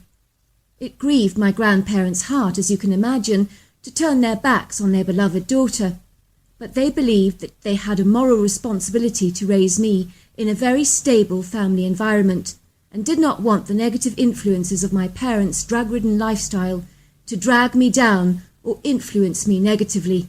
On the contrary, it did the very opposite. As if you see the ramifications for what drugs can do to people, you would give them a wide berth. My grandparents' old-world farmhouse is delightfully charming, with lots of quirky character, and it's an old colonial home surrounded by pristine green turf that's manicured to perfection, a beautiful silvery pond, and a scattering of trees that border the perimeters of the long gravel driveway that winds its way to a large paved parking bay. The house itself has a colonial patio where statuesque decorative columns support the covered ceiling, and there are central steep steps that lead to an embossed decorative front door. Every window in our house overlooks magnificent views of hazy blue mountains that silhouette and frame the far distance of our property in undulating rectangular waves. The farm possesses prairies of idyllic grassland, meadows, white-poled fences, barns, ponds, and a large area of natural wood green that stretches back quite a way, with a meandering stream that jets through the valley, gushing over the rugged outcrops with a powerful, forceful current. In the 1800s, cotton was grown on my grandparents' property, and later it became a free-range chicken farm. But my grandmother did not like the smell, and so they decided to grow organic vegetables and raise orchards of peaches here instead. In those days, my grandfather developed a passion for beekeeping, and so we produced a great deal of our own honey, and it became a thriving, enterprising and productive business for us. My strange, rather peculiar story I'm about to share with you unfortunately didn't happen to me personally, but it happened to my grandmother on this very same farm when she was a teenage girl at the time. I only learnt about her story in 2010, when I was 17 years old. My grandmother was always a voracious, very fast knitter, and in the evening she would sit in the television room knitting away while I'd fiddle restlessly with the television control, scanning through all the television programmes, looking for something for us to watch, while my grandfather would be out playing bridge with some friends of his. "For goodness sake, sweetheart," my grandmother would chide, "you're worse than your grandfather, pressing the control every second. You're driving me stark raving mad. For goodness sake, find something decent for us to watch, and stop clicking that control." One day my grandmother and I began to watch a programme on television about strange mysteries in Northern America, and one of the stories was all about the Yeti or the Sasquatch. Suddenly my grandmother's knitting needles began clicking very, very fast, and I heard her say, "Oh, I've dropped a stitch." I turned around to look at my grandmother in surprise, because she's never ever dropped stitches. That just doesn't happen. She's such a proficient knitter. When I looked at her, I knew something was off, and she was hiding something from me. It was like the story of the Yeti had somehow triggered a memory for her that she had repressed for some reason or other. "Do you think the Yeti is real?" I asked her, studying her expression ever so carefully. "Of course not," she said hurriedly, as if trying to avoid the question. "There's no such thing." I knew by my grandmother's telltale mannerisms that she was lying, and she wasn't good at telling untruths. "Gran," I said, "you've seen one, haven't you? I know you have." My grandmother was very reticent, contained sort of person, and getting her to tell you something very personal was like extracting blood from a stone. But after hours of constant badgering, her resistance wore thin. She finally conceded and confirmed that she had indeed encountered a Yeti, or a Bigfoot once, if you like, and I begged and begged her to tell me her story, until finally she did. "I can do better than that," she said to me, and went to retrieve a diary of hers. My grandmother did not keep diaries like normal folk do, that recorded their daily events one day after another. My grandmother's diaries were extra special because she only ever recorded the events of great significance in her life that she never wanted to forget. So this is the story she wrote in her diary, which I will now relate to you and your listeners in her own words. July 23rd, 1966. Yesterday, the 22nd of July, 1966. The day started like any normal day. I hadn't anticipated anything of an unusual nature happening or occurring. As usual, I woke up early and Mother was bustling around the kitchen and frying eggs and bacon sunny side up. The sizzling sweet smoky aroma wafted around the kitchen, permeating the air. If I wasn't hungry, I was now. Mother placed some bacon on a plate for me and poured me a yummy glass of chocolate milk, fresh from Morgan Roper's dairy herd, and it was absolutely delicious. Father had his head engrossed in the newspaper as usual and began to chuckle as he read out an article for us. "Listen to this," he laughed. "Farmer refuses to send his heifer to slaughter. Farmer Joe, like any other cattle rancher, has been raising heifers for many years, and his farm produces very fine quality lean succulent meat that would please the most discerning of palates. However, this year Farmer Joe is not sending one of his heifers called Chantilly Lace to the slaughterhouse. 'I can't do it,' he said. 'Chantilly Lace is one of the family now. She behaves just like a dog. She's affectionate and attentive. She rubs her large head against me and licks my bald patch with her long tongue. And the absent hair has grown back due to the follicle stimulation. I've never seen results like this before, and people are all commenting on the extraordinary miraculous regrowth of my hair, and it's all down to Chantilly Lace's massaging tongue. Farmer Joe says it's not just because my hair is growing back that I want to keep Chantilly Lace. It is by no means a vanity issue, but I'm just far too attached to her, and so are my wife and kids. If I sent her to the slaughterhouse, even my dogs would refuse to talk to me, because they also have taken to the heifer. She romps around with them, thinking she's a dog. She prefers to hang around us than with the rest of the herd. I've raised hundreds of heifers before, but Chantilly Lace is one in a million. They broke the mould when they made her. I don't think she even knows that she's actually a heifer. We think that the man protests too much, and the regrowth of his hair has increased his attachment to the feisty heifer. What do you think?" We all began to laugh as Father read the article, and Mother suggested that he should visit Chantilly Lace for a head massage. "You could do with a little follicle stimulation," she teased, rubbing his bald patch. I could tell Father was not terribly amused or best pleased by my mother's brutal remark. He was always rather sensitive about losing his hair. It was about 11 o'clock when I told Mother I was going into the woods for some fresh air before luncheon to work up an appetite, and she told me it was a very good idea, because Father Lee Jones and his wife from church would be joining us for luncheon that day.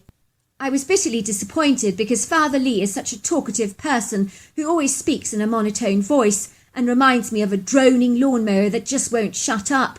He goes on and on and on and on.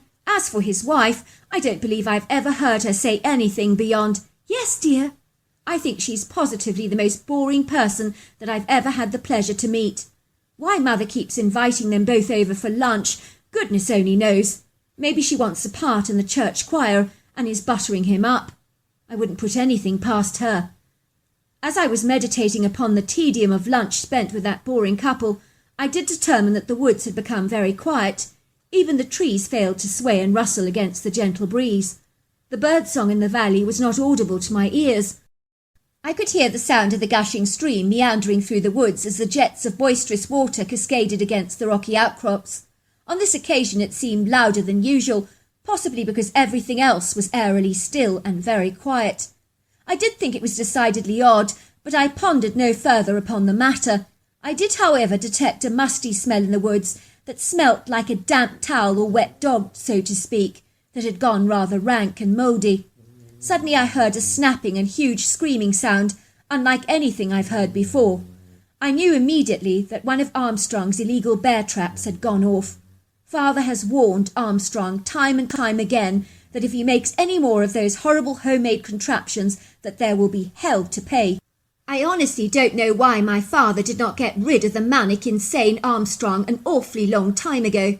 The man's not right in the head. He's always making these ghastly, barbaric contraptions for trapping bears. They look like instruments of torture that are used in medieval times, that would be illegal if anyone uncovered what he was doing.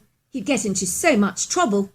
Weeks ago, poor Farmer Morris actually got his foot caught up in one of these gruesome traps, and he nearly lost it. Did the bull-headed Armstrong learn anything from that fiasco? Not at all.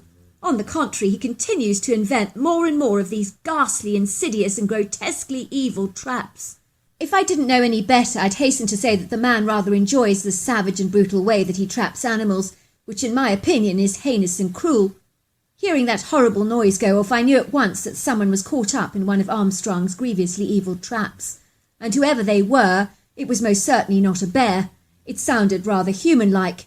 I knew that my father would finally be giving Armstrong his marching orders, and it couldn't come soon enough as far as I was concerned.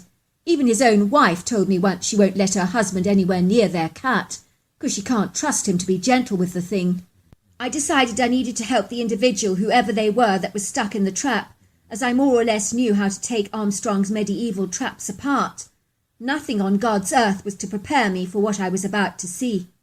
As I approached the area of the painful grunts, standing in the bear trap with one foot in the ghastly contraption was a colossal creature that bore a remarkable resemblance to a great ape, but it wasn't an ape. And it also bore a resemblance to a human, but it wasn't a human either. It was as if he was a combination of both man and beast. There are no words to describe what I saw to you, for he was a giant equal in strength to 4 men. He was about as wide and as big as our front door. I did discern that the beast was powerfully strong, for his body was made of solid, brawn, sinewy muscle, and was covered with long silvery grey hair, in all areas with the exception of the knees, the sides of his torso and face. I did determine that the weathered rough skin on his face was a deep grey colour, with lots of deep wrinkles, and his nose was flat on the face, with 2 open flares, and the mouth was long and very thin. I could see that the critter's large foot was ensnared in the trap, and he was trying to shake it off brutally with his foot, but every time he did this the trap tightened and caused the poor humanoid creature a great deal of pain. He was wincing a lot. I wanted to help the creature, but he was so terrifying to contemplate. I couldn't just leave him in the trap, though. He was now pulling it back with his fingers, which could potentially snap off if he wasn't careful. "No!" I cried, raising my arms and venturing towards the creature. The creature looked up at me in surprise, and he winced. I could see the physical pain in his eyes, and I knew he was hurting, and I couldn't stomach the critter being in pain. My heart melted like butter, and despite my anguish and terrible fear, I no longer cared. I had to help this critter, because it was so human-looking, and I couldn't leave it like this. I ran boldly towards the critter, no longer fearing for my own safety, as sometimes in life it's worth being a little courageous, and it certainly paid off for me in more ways than I could imagine that day. The critter began bending back the metal of the trap. I was astonished. How could he be strong enough to bend metal? Who can do that? Such was the strength of this creature. "No," I said, "don't do that. It could snap off your finger." I began to loosen the trap from the creature, as I knew exactly how the horrendous contraption worked, and I released the mechanism.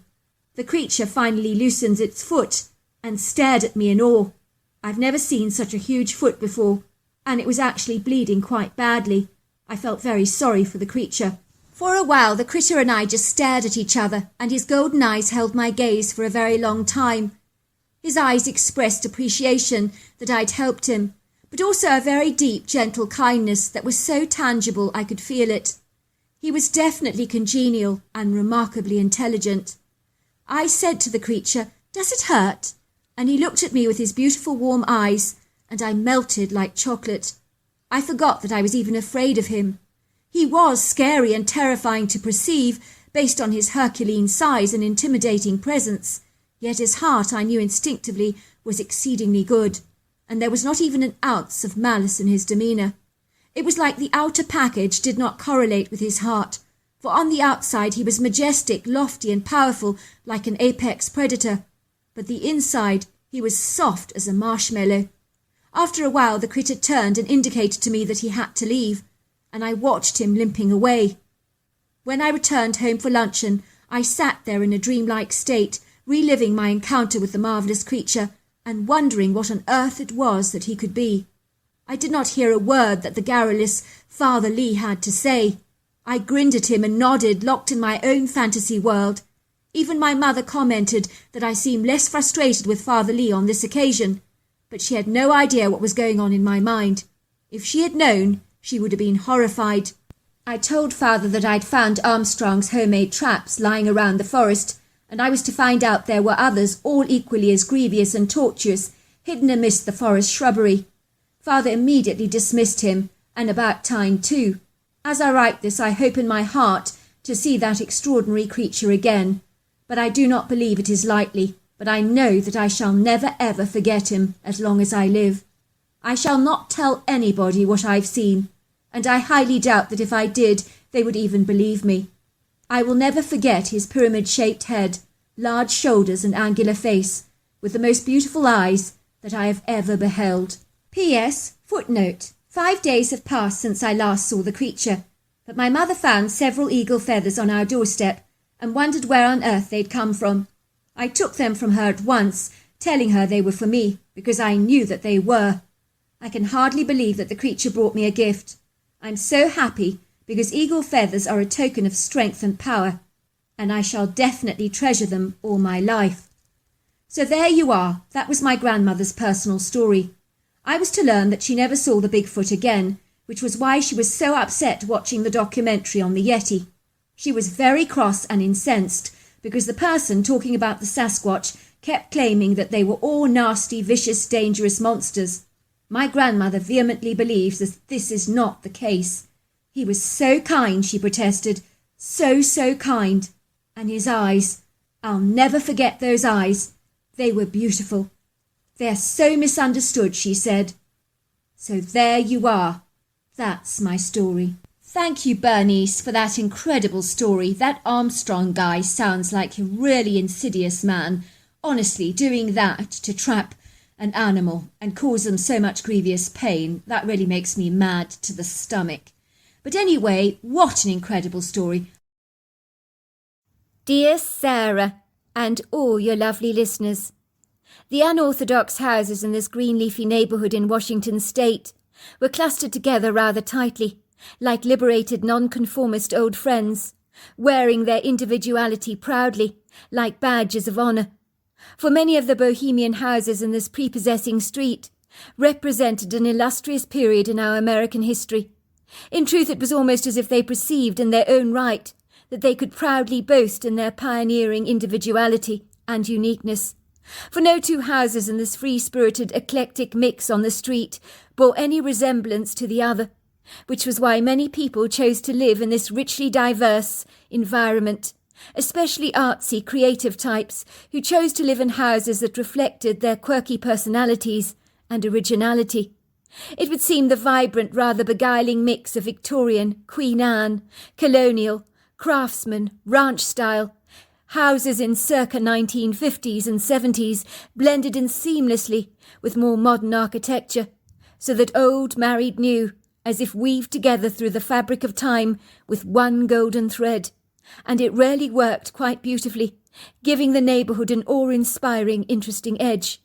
If you were opening up a history book, and in one street you were led on a journey from the 1800s to the 21st century, this would be one of the streets you would choose to walk down.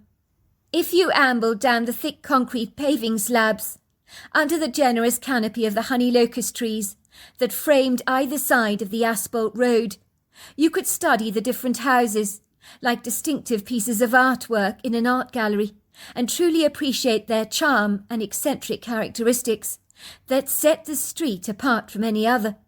Mr. Owen Rochester had been living in this green leafy neighbourhood since he was 30 years old, when he and his wife Dorothy had brought their house here for a mere song over 50 years ago.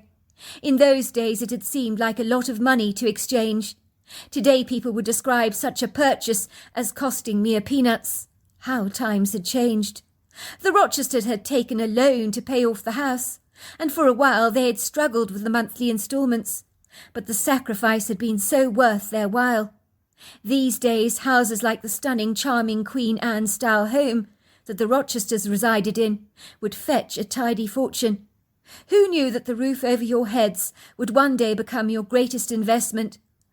For when the young couple arrived in the neighbourhood as first-time property buyers and caught sight of this Queen Anne home, They knew they had to buy it. It was an unrepressed purchase, spurred on by an unquenchable nostalgic whim, fanciful impulse, and callow impetuousness that two people in love just could not resist. The couple had never regretted their impromptu, devil-may-care purchase, and had thoroughly enjoyed living in this idyllic setting, where they'd laid down roots and settled down so happily as a family, adding 2 children to the mix.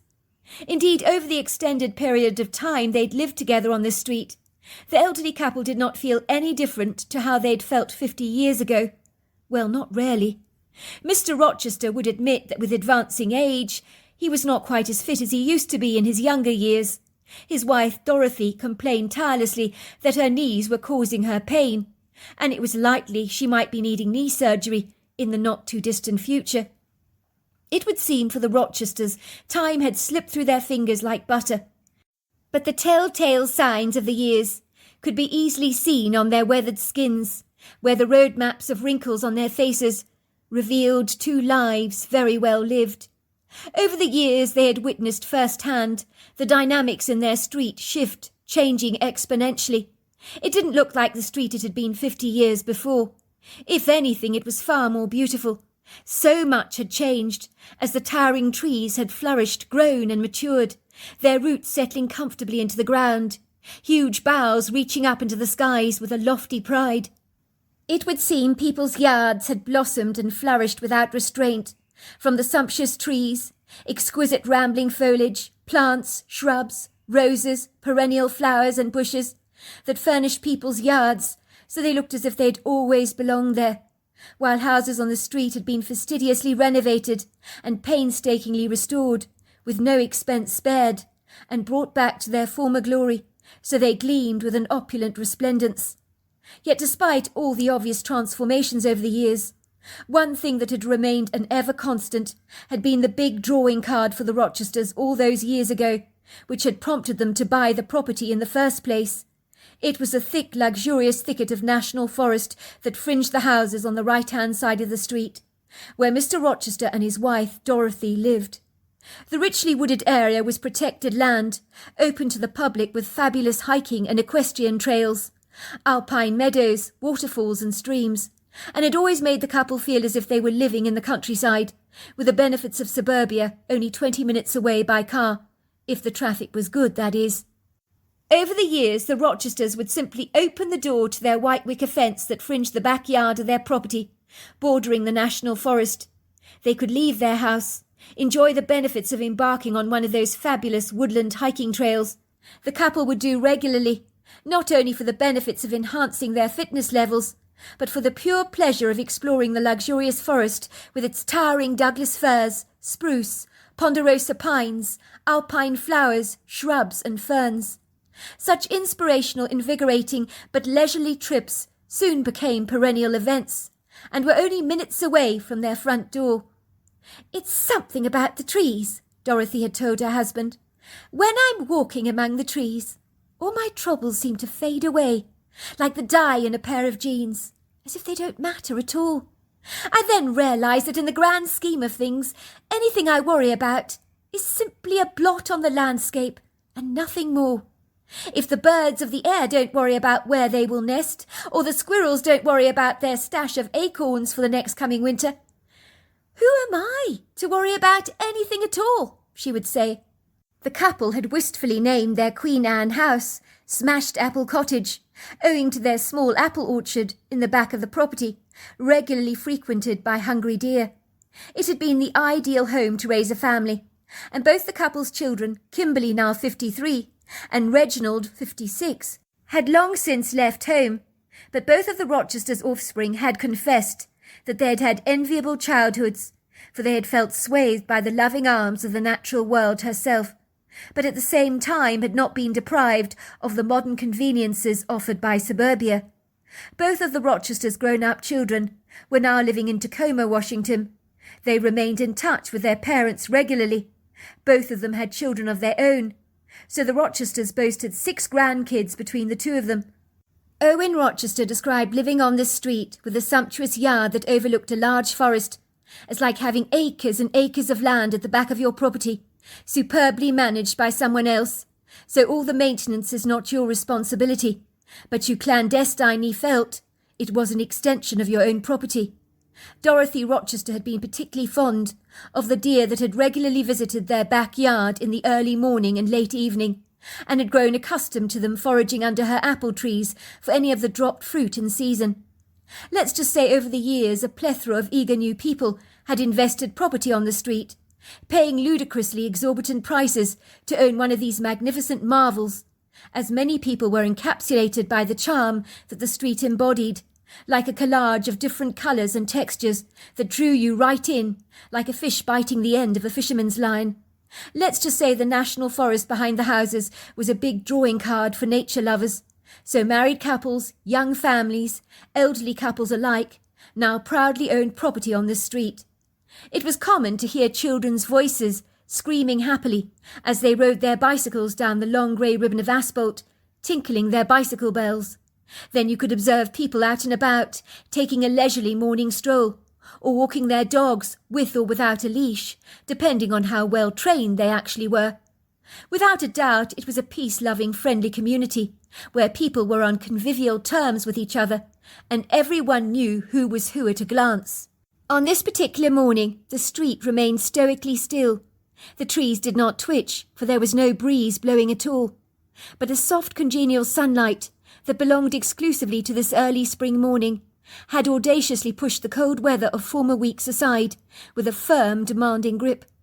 The pretty sunlight twinkled across the small open front yards of people's homes, many that were brightened with the addition of spring flowers blooming out of planters and in flower beds. For when spring arrived, the garden centres and nurseries were ablaze with the buzzing activity of eager gardeners from the neighbourhood, determined to bring a splash of vibrant colour into their homes, as they took great pride in their showy appearances of the front yards, and in some ways there was a cloak-and-dagger competitive spirit abounding among the residents as to who had the most beautiful yard on the street. No one said as much, but it was so poignant you could actually taste and feel it. This blissful morning would have been almost perfect if the peaceful tranquillity had not been so abruptly disturbed by the unwelcome appearance of a dark funeral van parked outside the Rochesters' residence. A few curtains in the neighbourhood twitched, as many people were quick to notice the ominous-looking van that wore gloom like a halo around its bonnet. It would seem hearts sank, as you unequivocally knew someone must have died. But who? It wasn't that hard to guess, judging by where the van was now strategically parked. Mrs. Nancy Hellenius was polishing the front windows of her 50s-style home.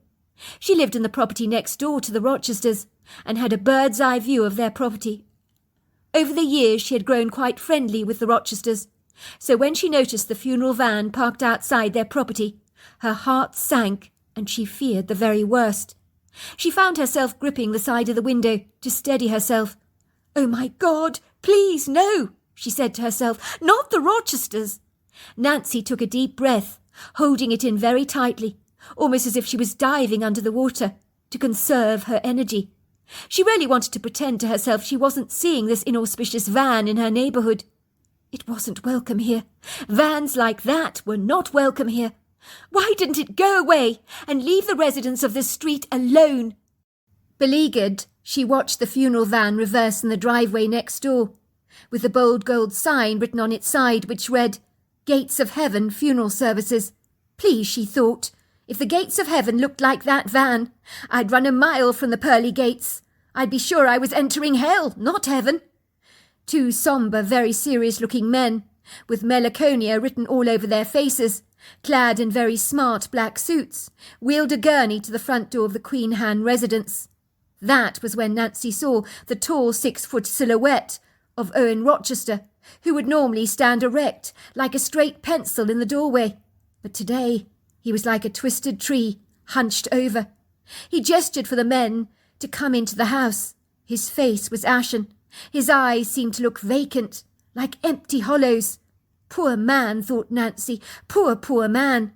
I'm sure his wife must have died, but she seemed so well. I spoke to her only last week, when she was removing some spring seedlings from the back of her trunk, after a quick visit to the nursery. Her face had been so animated, her smile so bright, her enthusiasm infectious. She had purchased hanging geraniums, petunias, pansies, hollyhocks, and delphiniums. Nancy secretly wondered what could possibly have happened between then and now, for things to lead to such deadly consequences. Did Mrs. Rochester accidentally fall down that rather precarious staircase they owned? Had she broken her neck? She did remember the Rochesters had a very steep staircase, made from polished walnut, that looked a little tricky for an elderly couple to navigate. Or had the woman died of a sudden cardiac arrest? It was possible, although she didn't recall Dorothy Rochester ever complaining of high blood pressure or other complications. Nancy wanted to race over to the Rochester house and to offer the elderly man comfort, but she knew that was an intrusive, rather invasive thing to do, at such a harrowing moment in his life, when you needed to keep your wits about you. Mr. Rochester would need his space to grieve. Nancy forgot about her cleaning the glass windows. The limp rag in her hand became useless, as the desire to pursue her spring cleaning wilted away. She stood there in the window like a dress shop mannequin, her bleary eyes fixed on the property next door. Her troubled face had grown as white as a sheet, and when she saw a body that was wrapped up in some kind of white cloth being wheeled out of the Rochester residence, she let out a shrill cry. She jumped out of her skin when she heard the echo of the loud scream, only to realize it was coming from the back of her own throat. She could see the withered, deflated expression on poor Mr. Rochester's face. It revealed a broken man. She knew the man had lost his wife, like you know the grass is green and the sky is blue. It was a given. His expression was like an open book, with the words written in bright red on the pages. "My wife is dead. My wife is dead. My wife is dead." A while later, a couple more cars drew up to the opposite side of the Rochesters' house, a station wagon and a white Honda Civic, and there was a flurry of activity. Nancy realized that this must be the couple's two grown-up children, who piled out of their trucks with their children, bustling into the house like a school of sardines. The family looked completely devastated, as Nancy noticed puffy cheeks, red eyes, subdued body language, and arms thrown around Mr. Rochester in the doorway, as deflated faces were buried in his shirt. Nancy was sure that his grown-up children were sobbing, crying their hearts out. It was a bleak, sobering picture to have to watch, gnawing at Nancy's heart. Her stomach churned violently. "I hate death," she said under her breath. "I hate it. Why does it have to exist in our lives at all? Why does life have to be so cruel?" Mrs. Rochester did not deserve to die. That was all too apparent. Her fortuitous death had come as a complete surprise to everyone, for Mr. Rochester's family looked visibly shaken, as if someone had thrown a brick into their faces, and they were trying to assimilate the shock. Later that day, when she was shopping in the grocery store in town, Nancy found someone tapping her on the shoulders. She turned around to find it was old Mrs. May Davis. She was shuffling around the store with her basket in her hands. Nancy noticed she had a basket containing black grapes, camembert, cheese, French bread, olives, and pickled peppers. "Oh, I thought it was you, dear," she said, opening her purse to bring out a tissue, upon which she began to dab her forehead, as if wiping some sweat away. "You've heard the dreadful news, have you not? It's all around the neighbourhood. But you know, in our street, nothing ever stays quiet for very long. You do know that old Dorothy Rochester is dead? It's so dreadfully tragic. Poor Mr. Rochester. It's him I feel sorry for." Nancy composed herself, straightening out her sweater self-consciously, with one of her hands, as if ironing out invisible creases that didn't exist. It was a quirky habit she always engaged when she was rather nervous, which she tended to do in restaurants, but then she used to turn her attention to the paper serviettes, which she would twist into the shapes of animals, as keeping her fingers busy always settled her angst. "Yes, I gathered as much. Unfortunately, I saw the funeral van parked outside the residence this morning. I knew something terrible had happened, especially when I saw the beleaguered Mr. Rochester up and about, following the body on the gurney, walking back with two men loading it inside. I figured it had to be Dorothy Rochester, and that she was dead.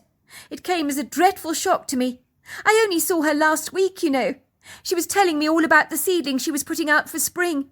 and how she couldn't wait to transform her yard into a blaze of bright colours. And now this. What a dreadful, dreadful shame. And such a lovely woman. I'm still in shock about the news. The Rochesters are so well loved around here. They've been here for over 50 years, you know. May wrinkled up her forehead, so that 2 wrinkles furrowed her brow. She tossed her white cropped hair, that didn't flinch, it was so short. Her eyes squinted at Nancy. But it's the way they died that really irks me. I mean, it really makes one aware of one's own mortality. I suppose at my advancing age, I'm all too well aware of that now. But I've learned to accept it.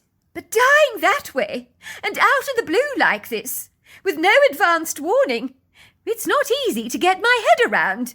It was so unexpected, so desperately tragic. Was it a heart attack? Asked Nancy. Dorothy struck me as so healthy, and as far as I know, she had no issues with blood pressure, cholesterol, or even diabetes. Oh, heavens, no. You mean you don't know why she died? You do surprise me. You live next door to her. It's around the entire neighbourhood. Would you believe it, she was stung by a bee, of all things? She wasn't even allergic. In the past, when she's had a bee sting, according to her husband, she'd swollen up in that area rather badly. But not very badly, just rather badly. I gather once she was stung on the foot and she couldn't walk on it for an entire week. It had swollen up so much. But this time she was stung on the throat. Mr. Rochester went inside to make them both a cup of tea. They were doing yard work together, planting seedlings. You know what awesome gardeners the both of them are. Dorothy came into the house to say that she'd been stung by a bee, and it was burning her throat. But she judiciously applied some chamomile lotion to soothe away the redness, and promptly returned outside to continue planting. I gather she was relieved it wasn't her foot, where she'd been stung. She was ironically expressing her thankfulness about this, completely unaware that being stung on the throat was 1,000 times worse for her than being stung on the foot. The couple weren't worried about the bee sting, as Dorothy did not consider herself allergic.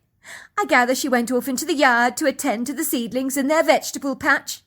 And when Mr. Rochester found her, she was lying there dead as a dodo, next to her cabbage seedlings.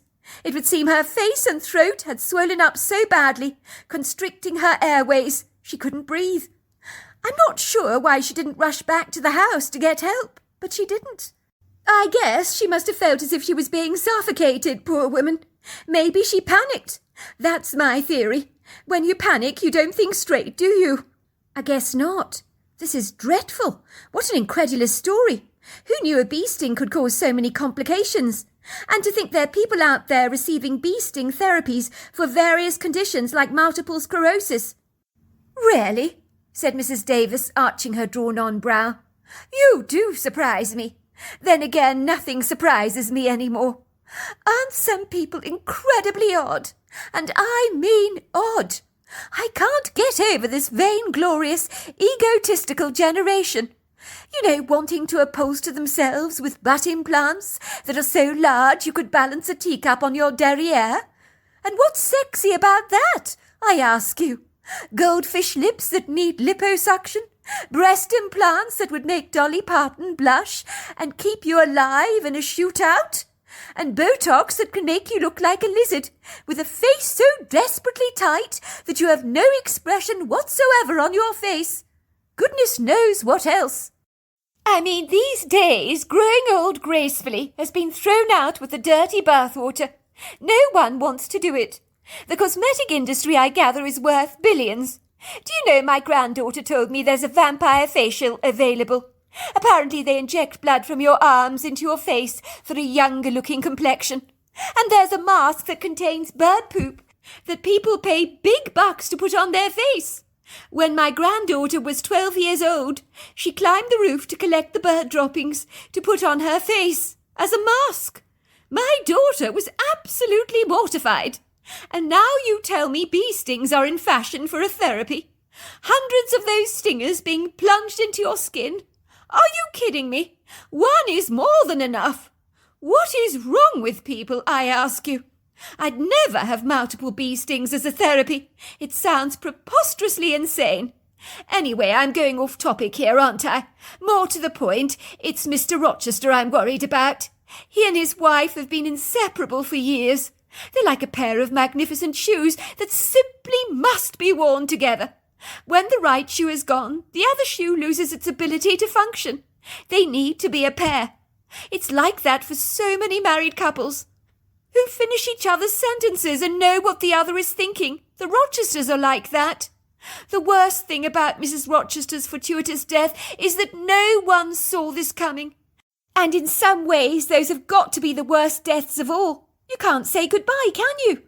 I remember when I got my dog euthanized, when his back legs collapsed. Poor old Giles. He was 105 years old at the time in dog years. An old sheepdog he was. I prepared him a T-bone steak the day before, spoilt him rotten, gave him a plethora of cuddles and said my goodbyes. But when things leave us without a forewarning, it's gut-wrenching, is it not? So much worse. Couldn't have said it better myself, said Mrs. Davis. Oh dear, is that the time? She said, glancing at the watch. My tongue will run away with me if I'm not careful. I better be off, or my Shih Tzu is not going to be terribly impressed with me. She's waiting for me in the car. When Nancy served up her dinner for her family that evening, she told them the dreadfully sad news. I've got something to tell you all. She passed around the bowl of dressed green salad to complement the piping plates of cheesy lasagna that she'd ladled out. It's very unfortunate news, I'm afraid, but I'm sure you'll be finding out soon enough about it. Nothing stays quiet around here for very long. It's amazing you don't know already. It's buzzing around the neighbourhood like wildfire. James, who was 10, and his younger brother Kyle, who was 8, both stopped eating at once, as they sensed, based on their mother's sorrowful demeanour, that something quite dreadful had transpired. James found his heart began to pound vigorously in his chest. He could feel its jerking, vibrational thuds. The table suddenly grew very still, as 3 pairs of eyes became intensely focused on Nancy. No one was saying a single word, but their rigidly stiff body language revealed that all the listeners were expecting Nancy to tell them some catastrophic news that would burn their ears and bring acid into their stomachs. "What is this about, sweetheart?" her husband Nicholas asked, breaking the silence. "It's our next-door neighbour, Mrs. Rochester. I'm afraid she died. Mr. Rochester kept his deceased wife in the house overnight last night. The funeral van arrived this morning to pick up Dorothy's body in a gurney. I saw the van. I knew something awful had happened. You kids were at school, and of course you, Nicholas, were at work. But I didn't tell you sooner. I was trying to process it all myself. It was so distressing. I can't stop thinking about poor Mr. Rochester. Such a nice man, too. It's desperately sad." "What time did you see the funeral van this morning?" asked Nicholas. "It was about 9:30, I think, or thereabouts. Everything was so quiet on the street. The morning sunshine was so pretty. And I thought I'd do some spring cleaning on the front windows. And that was when I saw the funeral van swinging into the neighbour's house. It gave me quite the shock. For a moment I almost passed out." "Mrs. Rochester is dead?" asked James, his eyes filling with tears. "I liked Mrs. Rochester. She was so nice to us. She often invited us around to her house to give us lemonade and apple pie. She made the best apple pie, the best I've ever tasted, from the apples that she grew in her orchard. It's not fair. Why was it her that had to die?" Nancy knew only too well that her 2 young children were not personally well acquainted with the subject of death, as the only thing that had died on them during the course of their young lives was a blue budgie that they once owned that they called Purple Rain. When Purple Rain had died, it had provoked streams of tears from the 2 of them, and they had prepared a little burial service for Purple Rain, burying him in a white shoebox in the backyard. So it was obvious that the cruel announcement of Mrs. Rochester's untimely demise had really shaken her 2 children to the core. It wasn't easy talking to children about death. Nancy believed in being brutally honest and straightforward about the subject of death, and certainly not candy-coating it. She wanted her children to fully comprehend that death was part of the process of life. Maybe she would read the children the words of wise old King Solomon in Ecclesiasticals. She'd read the chapter which says, "There's a time to be born and a time to die." A time to plant and a time to uproot. A time to kill and a time to heal. A time to tear down and a time to build. Nancy reached out to give James an encouraging nudge. It's very sad, James, I know, but people do die. It happens to all of us sooner or later, and sometimes it can catch us off guard when we don't even realise it. That's what happened to poor Mrs. Rochester. No one saw this coming. It was an awful tragedy. Did she die 'cause she was old, Mummy? No, sweetheart. She died because she was stung by a bee, which makes her death all the more dispiriting. It was a case of being in the wrong place at the wrong time. Very unlucky. Like the people that were trapped in the 9/11 building, the tsunami in Thailand, or the Titanic disaster when the ship hit an iceberg. No one saw it coming, you see. James looked astounded. But I've been stung by bees lots of times. Nothing bad has happened to me. Well, some people can be allergic to bee stings, sweetheart. Other people, well, they don't react very well. They can have an adverse reaction with lots of swelling. Well, for the vast majority of us, it's moderately uncomfortable, that's all. We all react differently, I suppose. Mrs. Rochester had been stung by bees before. She suffered a great deal of swelling and discomfort, but not much more than that. Unfortunately, she was stung on the throat this time. Her whole face swelled up, constricting her airways, which were quickly blocked. It happened in seconds, I believe, so in a sense you could say she was allergic. If there is any good news about this, I think she didn't suffer. It was over quickly, a little like drowning, I suspect. Even so, said Nicholas, I can't imagine what poor Mr. Rochester is going through. He's all alone in the world now, without his lovely wife. God only knows how the poor man is taking it. I imagine he feels as if a wrecking ball has plunged his life into oblivion.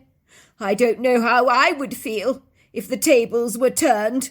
It would certainly tear me apart. 4 months later, Owen Rochester stared out blankly as he sat in his living room.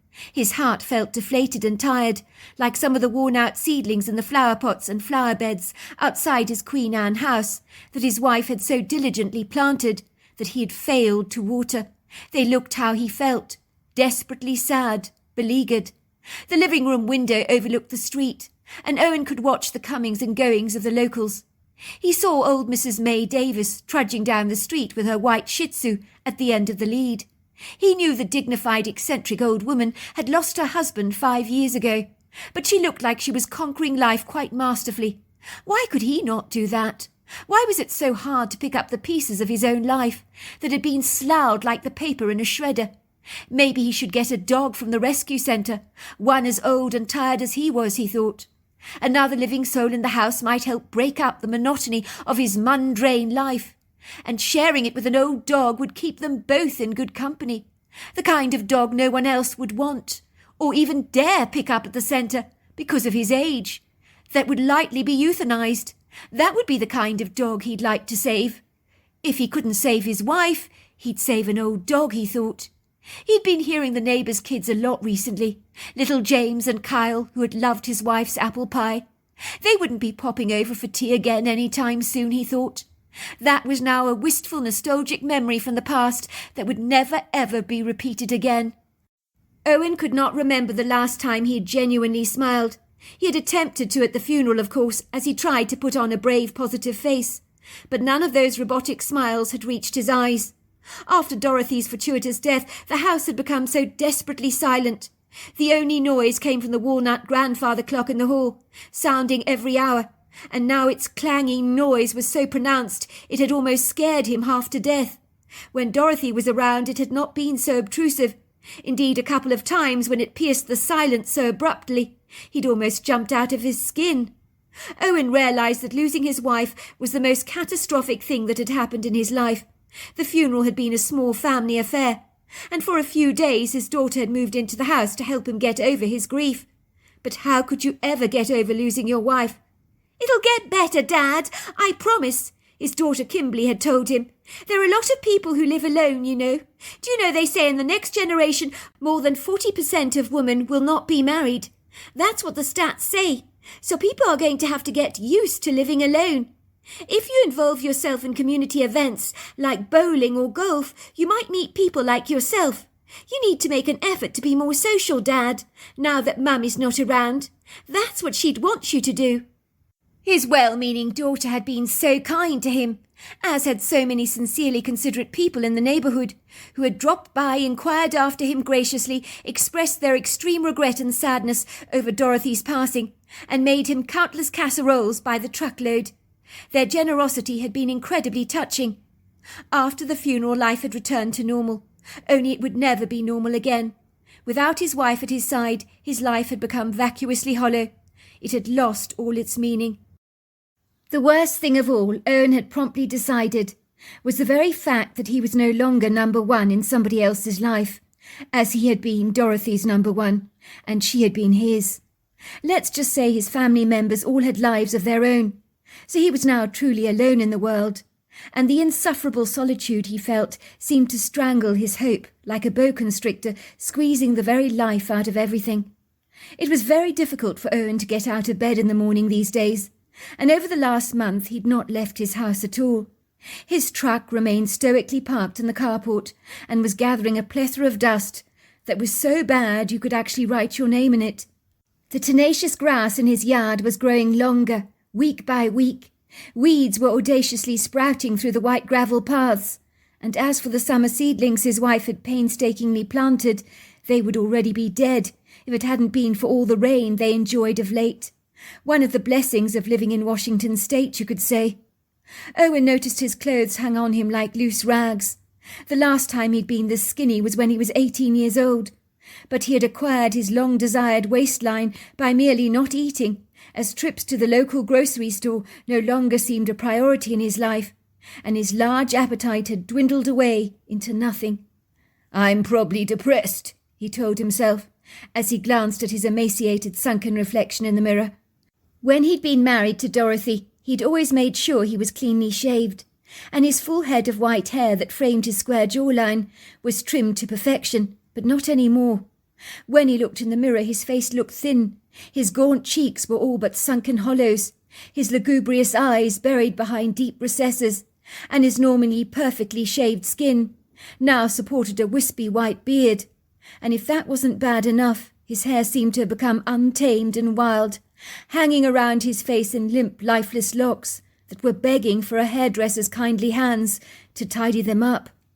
For some reason Owen found hiding out in his home, snuggling up to his grief like a book with the treasured memories of his beloved wife, was all he could do, as he had absolutely no energy left for anything else.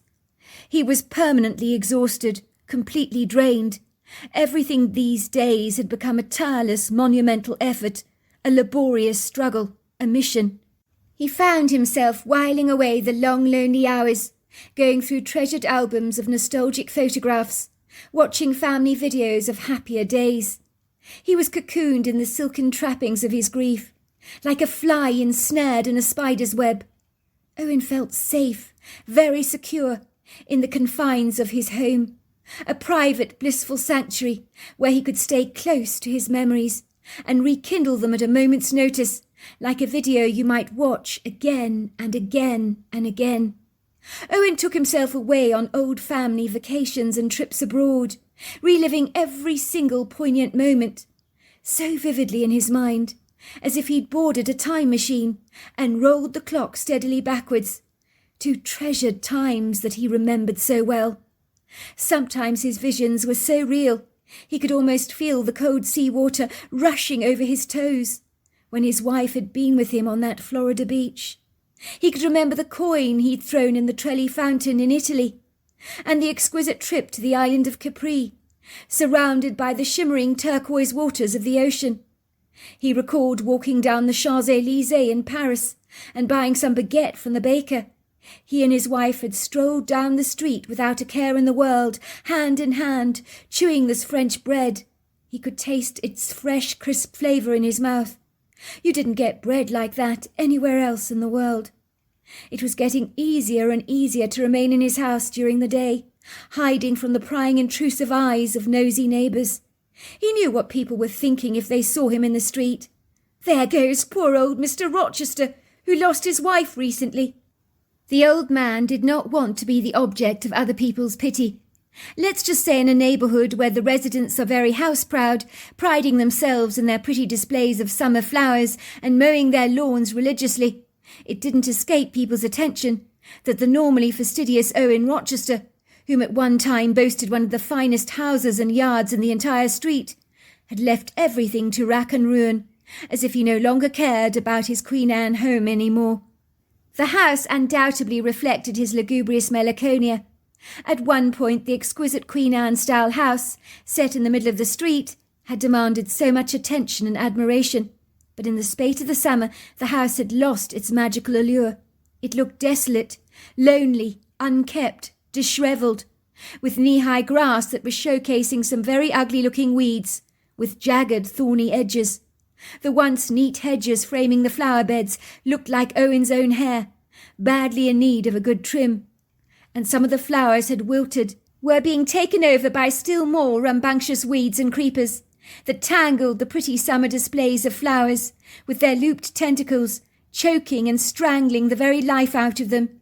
Nancy wondered whether they should intervene to help Mr. Rochester out.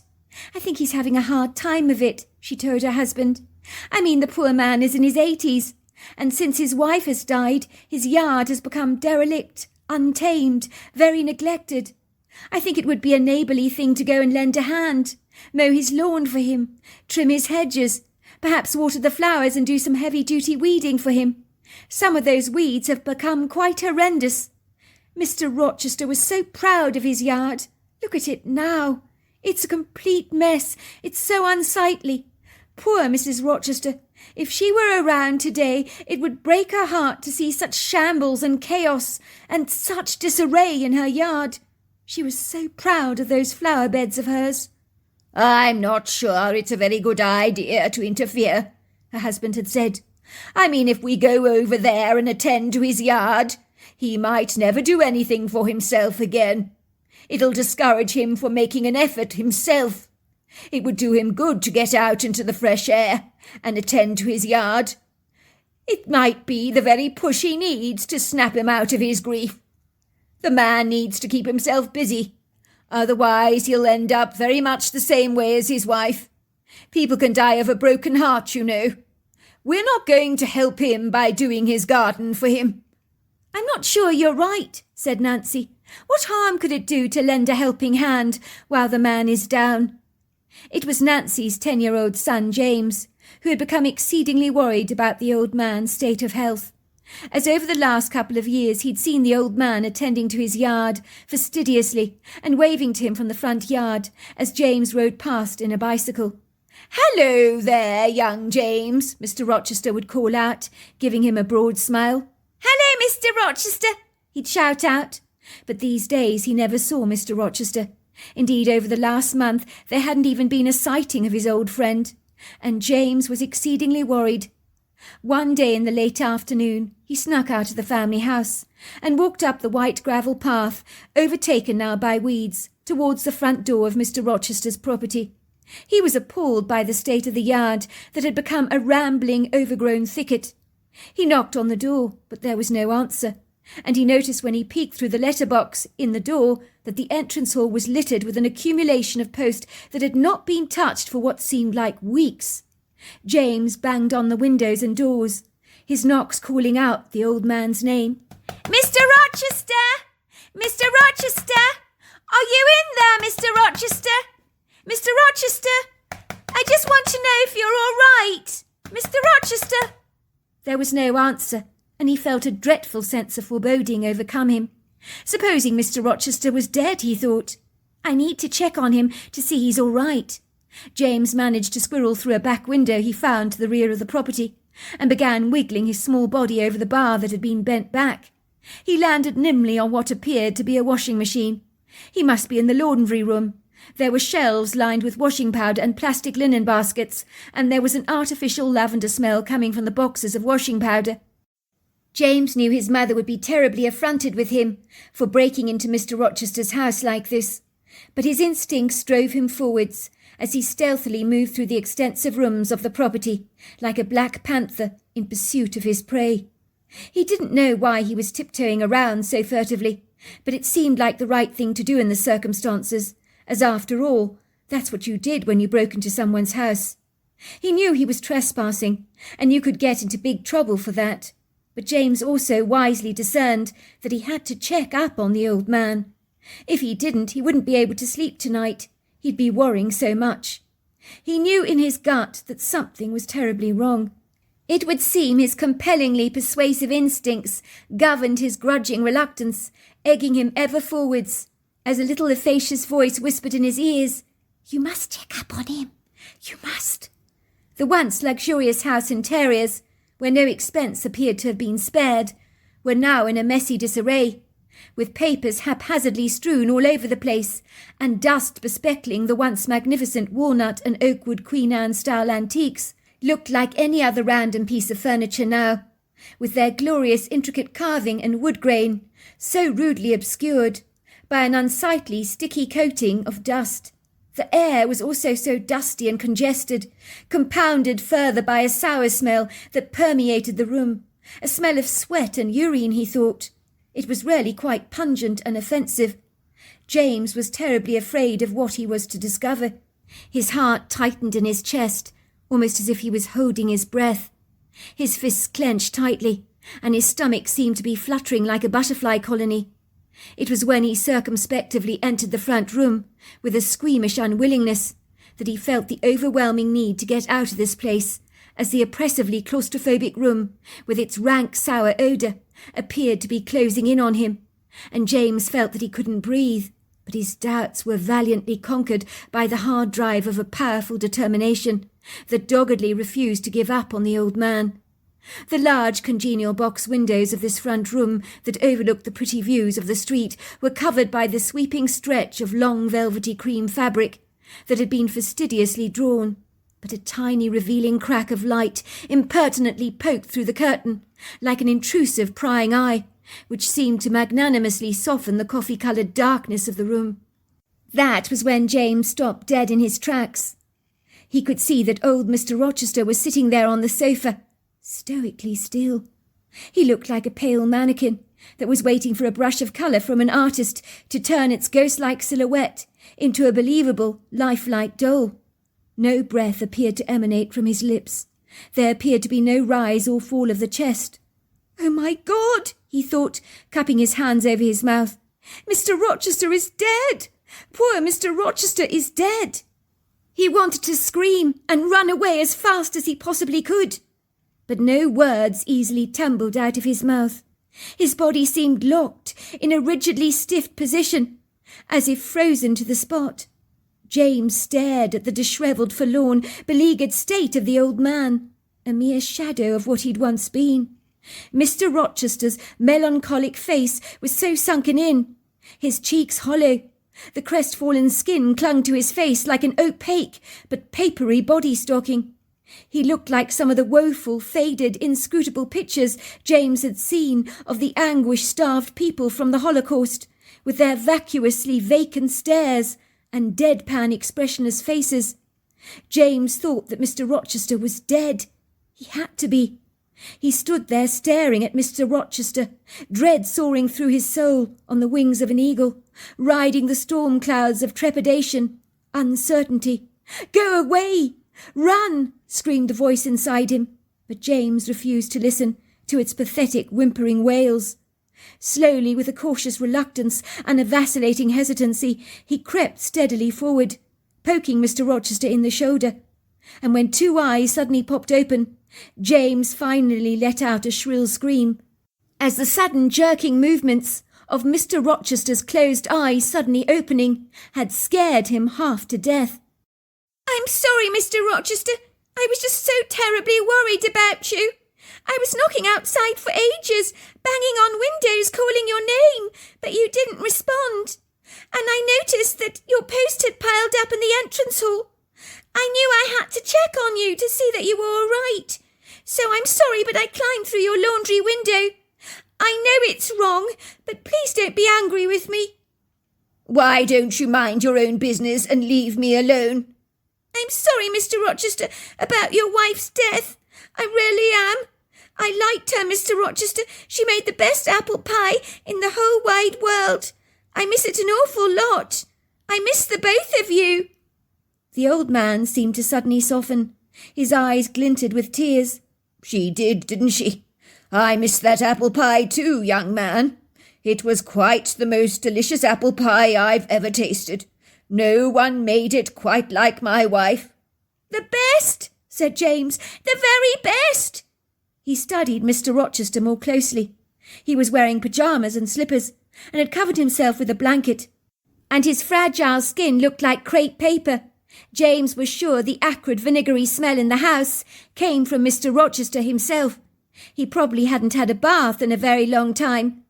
Only being 10 years old, James had never been the kind of boy to skirt on his thoughts that adults might be prone to do for fear of causing offence or hurt. Instead, James was refreshingly honest, which was possibly a blessing in disguise. Mr. Rochester needed to be hit hard with some sobering home truths that from an adult might not have been as comfortable to hear, but coming from an innocent, well-meaning 10-year-old boy with an open, sincere heart and a genuine concern was not so objectionable or derogatory. "Mr. Rochester, I don't mean to be rude, but you don't smell too good. And your house is a really bad mess. You look like you haven't eaten for a very long time. You're terribly thin. I think Mrs. Rochester would be so sad to see you like this. She'd hate the way your yard looks. I see it's so overgrown, it's full of weeds, and she loved her flower bed so much." "You're right, son. She'd be very disappointed in me. She'd tell me to pull myself together. But it's not easy, you know. I miss her so dreadfully much. I've lost my very best friend." "I know it's really sad you lost your wife, Mr. Rochester, but your wife is looking down on you from the clouds. I bet she's crying. She's so sad because she doesn't like you looking so bad. And you don't care anymore. She can see that. I could run you a bath if you like, Mr. Rochester. And I could heat you up something to eat. You've got so thin. I'd love to be able to help you." "You know, James, I think I'll take you up on your offer. I'll have that bath. It sounds like a very good idea to me. Do you know my wife hated beards? She'd recoil if she could see I'd grown one, so I think I need a good shave as well." While Mr. Rochester was shaving and bathing, James examined the food in the kitchen and realised the kitchen was clean and tidy. It hadn't been used in weeks, although the surfaces were undoubtedly sprinkled in a fine coating of dust. There was a selection of unwashed coffee mugs in the sink, but it looked like Mr. Rochester hadn't eaten a thing in ages. He wrinkled his nose in abject disgust when he opened the refrigerator. Everything ponged and smelt disgusting. The milk had gone sour, cheese had grown mould, and condiments appeared to have grown fluff on their surfaces, not to mention deflated vegetables in plastic bags that had turned to a filthy, pungent water. James decided to examine the freezer, and found a plethora of frozen casseroles flung into the cabinet, obviously made by well-meaning residents in their street. James industriously defrosted a chicken casserole and rice in the microwave. Then he popped it into a warm oven. James might have only been 10 years old, but he knew his way around the kitchen better than some adults did. When Mr. Rochester appeared from the bathroom, wearing some sweats and a T-shirt, he looked like a whole new man. His beard had been shaven away. He smelt of apple shampoo, although he still looked like the skeleton they were studying at school in biology. But James knew better than to tell him that. Some things you just didn't say, and that skeleton in the school biology classroom was not a pretty specimen by any manner of means. Before long, Mr. Rochester was tucking away into a casserole and rice. He made a poor showing due to his diminished appetite, but at least it was a start, and he certainly seemed more spirited and upbeat. James had no way of knowing how his spontaneous visit had brought the old man back to life. "This is delicious, young man," said Mr. Rochester appreciatively. "Don't look at me, Mr. Rochester. I found it in your freezer. You haven't been shopping for ages, have you? Your fridge is really stinky. If you want to get some shopping in, you can always ask my mother. I know she'd love to help you out. Everybody's worried about you." James went to collect Mr. Rochester's post from the front passage. He had a massive pearl in his hand, which he brought in for the old man. "I got your post, Mr. Rochester, look what I found on your floor among the post. It was a single large white feather, which he presented to Mr. Rochester. It was a magnificent feather, long and white. Mr. Rochester's eyes grew wide. "Where on earth did that come from?" he asked incredulously. "How did a white feather end up in my home, along with the post?" James shrugged his shoulder. "I don't know. It's strange, isn't it? I've never seen a feather like that before." "You know my Dorothy loved white feathers," said Mr. Rochester. "I remember she told me once that if she died before I did, she'd send me white feathers to tell me she loved me. She said the white feathers would be symbolic. They would mean that she was happy where she was and watching over me." "Do you think the white feather is from her?" asked James. "Do you think she sent it to you in the post?" "I don't know," said Mr. Rochester, his eyes brightening, as if somewhere in his heart a glimmer of hope had bounded through the veil of darkness that had consumed his life for so many weeks. "I'd like to think so. I've never in my 50 years of life stumbled across a white feather like that. And I've never believed in coincidences." "I definitely think it's from her, Mr. Rochester," said James. "I'm sure your wife sent it to you. She sent it to you from heaven to tell you she's happy. She wants you to know she's watching over you." "If that's the case," said Mr. Rochester, "I better clean up my act. Look at me. I'm a mess." When James informed his mother about Mr. Rochester's bleak condition, the family became much more involved in the old man's life. His mother fastidiously cleaned up his house, cleared out the fridges for him, aired out the rooms, removed the dust, the cobwebs and the mouse droppings, shined up the furniture, did some shopping for him, picking up tempting fresh food from the grocer's and bakery, while his father cleared, weeded, mowed and watered the yard, so that once again the Queen Anne house, that was a prominent feature in the street, rose up like a phoenix from the ashes to fight yet another day, to reclaim her illustrious prominence among the community, and the yard with its now perfectly mown lawn that had been skilfully weeded, while tired flowers were revived. It had all been brought back to its former pristine condition. Nancy ensured that she regularly invited Mr. Rochester over for dinner, and the old man was regaining his strength, and he seemed to have a renewed vigour to his step. He was becoming a part of their extended family. James made certain he visited the old man as often as he could, as he believed that Mr. Rochester was hungry for company, and of course some good conversation, and it seemed his regular trips to see the old man had lifted him out of his lugubrious melancholia. One day, for reasons he could not explain, Mr. Rochester decided to take a walk in the woodgrove behind his property at night. He would describe the feeling as an overwhelming urge that he simply could not push away or disregard. It was as if the towering, lofty trees of the woodgrove had been calling out his name. It would seem over the last few nights he had been dreaming very vividly of his wife. The dream had been reoccurring and very lucid. He found himself in a woodgrove with ponderosa pine trees, which he recognised as the wooded sanctuary that fringed their property. His wife had dearly loved those trees, and the sweet butterscotch-like scent of the pine was very pronounced. In the dream the forest is arrestingly silent for a moment, but then a whispering wind whistles through the trees with a sound that appears to be calling his name. "Owen! Owen! Owen!" The trees call out to him, their needled boughs swaggering in the breeze. Then he sees this woman in a floating, white, ethereal gown running towards him down the woodland trail, in her bare feet, with her strawberry blonde hair blowing up against the wind like some of those glamorous shampoo adverts, as the ambiguous young lady gets ever closer, and Owen recognises the woman at once. It was his wife when she was in her early 20s. She was young, her skin radiantly full, her eyes as blue as the ocean, her smile broad and wide. It is then Owen notices at her side were 2 deers running with her like devoted, loving dogs. One looked to be a fawn speckled with white dots, the other a mother doe, both with soulful brown eyes. In the dream Dorothy is calling out for Owen. He can see his wife is searching for him. "I'm here! I'm here!" comes his reply. Then he sees himself hurriedly running towards her, with his arms outstretched. In the imagery, he's a young man again, with his slender frame boasting broad shoulders and a thick sweep of curly black hair that his wife had always loved when he was young.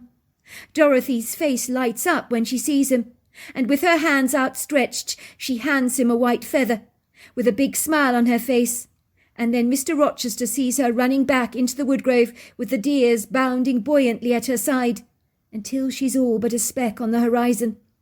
Every night he'd woken up from that dream with a start, his body shaking excitedly, for he felt certain that this was not a normal dream. Its symbology was very pronounced with the white feather.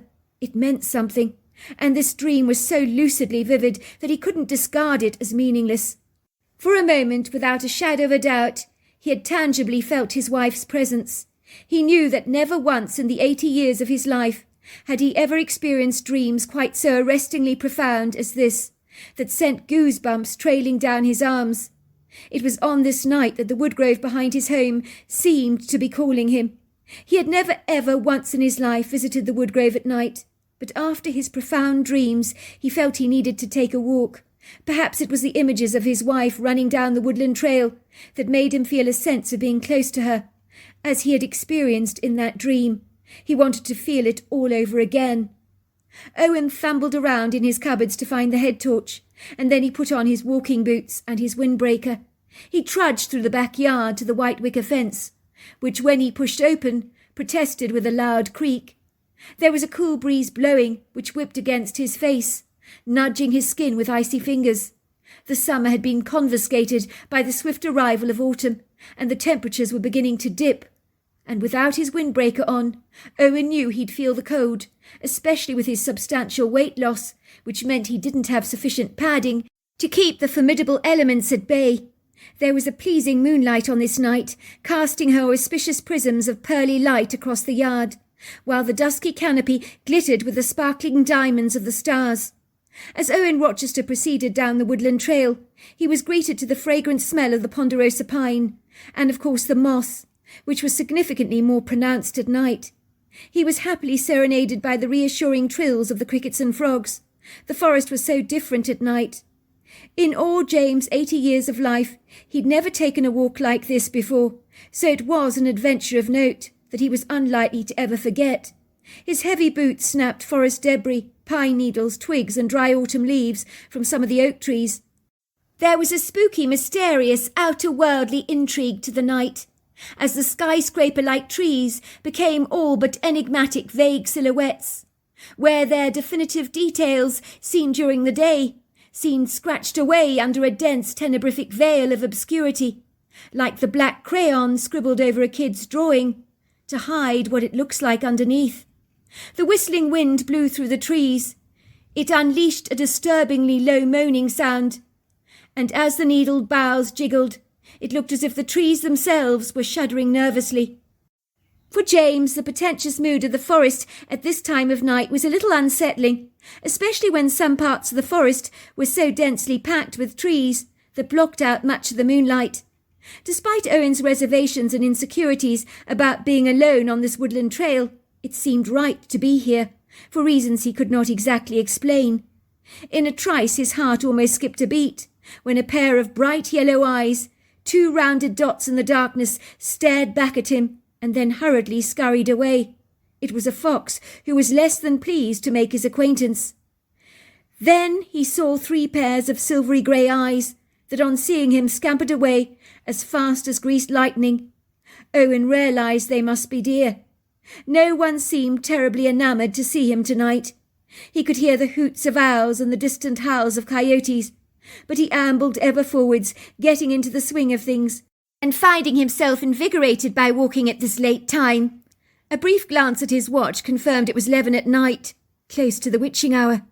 Owen didn't know how long he'd been walking for, but his eyes soon adjusted to the light of his torch and the looming dark shadows.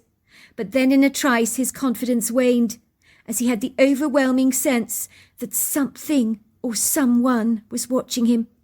He stood very still for a moment, removing the little torch from his pocket, that rudely scanned the trees, but nothing was there. But the feeling of being watched persisted, and it sent prickles of dread tingling down his spine. Now he wanted nothing more than to get the hell out of this forest, What was he doing here anyway? At this insane, ungodly time? Had he lost leave of his senses? Why had he felt such an overwhelming desire to walk into the woodgrove, when you could barely see your way ahead of you? It's the dream, he told himself. The dream I had of my wife running through the woods. I think I was hoping to see her. What was I thinking? He chastised himself, turning around to make his tracks back to the house.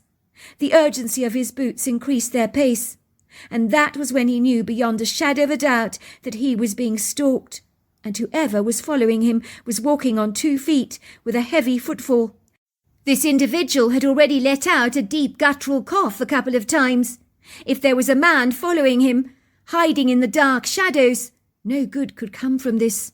James found his mind envisaging some escaped loony from the mental asylum, or a felon keeping a low profile by hiding in the woods, with a long list of murders under his belt, wanted by the police. It was amazing what your imagination could conjure up when you became afraid. Mr. Rochester's chest tightened significantly.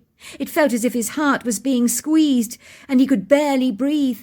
For a second he turned around and said, "I know you're there. Would you kindly quit following me? Leave me alone." He then turned around to continue walking back. Whoever was following him was increasing their pace behind him, stalking him in the shadows, their heavy predatory feet pounding the ground with a booming gait. Owen Rochester began to run, as the adrenaline pumped through his veins, at a rampant, supercharged speed. But even as he ran, his long, gangly legs felt like concrete blocks beneath him, and perspiration poured down his back in long ribbons. Despite the cold, he knew that whoever was running behind him was gaining speed, and then he sensed they were right behind him. Owen Rochester was so terrified, far too terrified to turn round. He had hideously macabre visions of a man with a pickaxe in his hand and a gormless, toothless grin ready to unleash upon him a deadly blow. Perhaps he'd seen too many horror movies over the years, he thought, but he was certain whatever was behind him almost certainly wanted him dead. He continued to run, and then he felt the dewy, vaporous breath of this person breathing on him. Owen wanted to scream, for he could not outrun this stranger, but he had a sense that if he looked at his aggressor, that he'd be staring death in the face. Owen realized he didn't want to die, and yet over the last few weeks he would have welcomed death gladly, to be with his wife. But now he wanted to live more than anything else in the world. The next thing he knew, a large hand touched him on the back, and Owen turned around to face his opponent. And that was when he realized that this was not an axe murderer, nor a gormless idiot with a macabre smile. It was a Bigfoot. He had heard about Bigfoot over the years, but had brushed upon the subject with only a very vague, brief interest. He had always considered it rather unlikely that such an idiosyncratic creature could actually exist in North America. But now, here he was, standing a foot away from this ponderous, mighty creature. He was in no doubt what he was perceiving. The headlight of his torch lit up the details of this enormous 9-foot creature that looked so incredibly human, with a face that rather reminded him of an Egyptian pharaoh. The Bigfoot was humongous. James suddenly became aware of how small he felt, as even at over 6 foot tall, next to the Bigfoot, he was like a fragile porcelain doll that could so easily break. The Bigfoot seemed to be studying James through his deep-set, treacle-coloured eyes that seemed devoid of any aggression. What did it want, James wondered? Why had he tapped him on the back? James was amazed when the Bigfoot spoke to him in a foreign language, which was translated into English in his head. I mean, how does that happen? Itila tog abakasi. You didn't get my message, then? James looked at the Bigfoot with his jaw dropping open, his eyes growing round in surprise. What message? He asked. Tikali kompata, uluno kolaban, isifolo shwakwa, ikinatalanito. The message I sent you in your head, for you must have got it. Otherwise, what are you doing here in the forest? I don't know, said James. Something compelled me to walk here tonight. I've never done this before. Vikitanfo, hikas no kwalaka. There you are. You got my message then. You scared me, following me like that, he said. Ipotli kutona, Akila kantua, asafo kulo shokolo, amasinafo. I'm sorry about that, but how am I supposed to give you a message when you're so quick to run away from me? What message? Asked James. What are you talking about? The Bigfoot reached out to James to hand him a magnificent white feather. Ikitan pokos, asakalakwana, ilogalashana, isafokon. It's from your wife, he said. She's been nagging me to give this to you. Where is she? Asked James, taking the white feather from the Bigfoot. Chikitanopo, hasakwalakana safa, ushologobana, ilina tolafo, asanakwana. She says she's always watching over you. She told me to tell you that you may need to take better care of your yard and yourself, that she misses you very much, but you must know that she is always with you. She told you that? Asked James incredulously, gawking at the Bigfoot. How could you possibly know such things? Imo fagalani, he saw balani, ikwa dila sonosha, he fo baka sila, ozana zikalo, asikwatila. I know many things you cannot comprehend, said the Bigfoot. I can see into the spirit realm. Your wife has been bugging me for a long time. She was most insistent about delivering the white feather to you. She said you would know exactly what it means. Now I have delivered her message to you. Hopefully your wife will get off my back now. I need to go. Godspeed, he said, and James watched the Bigfoot gliding away into the woods. He looked as if he was floating on air. So incredibly graceful. He stood there in the woodgrove looking bemused. Did that really happen? He grinned to himself as he examined the white feather in his hands. It was so typical. Even on the other side, Dorothy was so pushy, determined to get her voice heard. So much so she'd bugged a Bigfoot so she could get her message across to him. For the first time in a long time, Owen felt close to his wife, as if the veil had been lifted for a brief moment. I wasn't even afraid of the Bigfoot when he was standing only a foot away from me, he thought. But that incredible desire of mine to walk in the woodgrove in the middle of the night was actually the Bigfoot calling me. Isn't that amazing? To cut a long story short, the people in this green leafy neighbourhood in Washington state saw radical transformations in Owen Rochester. Once again he industriously tended to his front yard, turning it into the most spectacular yard in the neighbourhood. One day he went to visit a local doggy shelter, and an old dog hours away from getting euthanized, as no one appeared to want him, looked up at Owen with a lugubrious, sorrowful expression on its face, and Owen could feel its pain.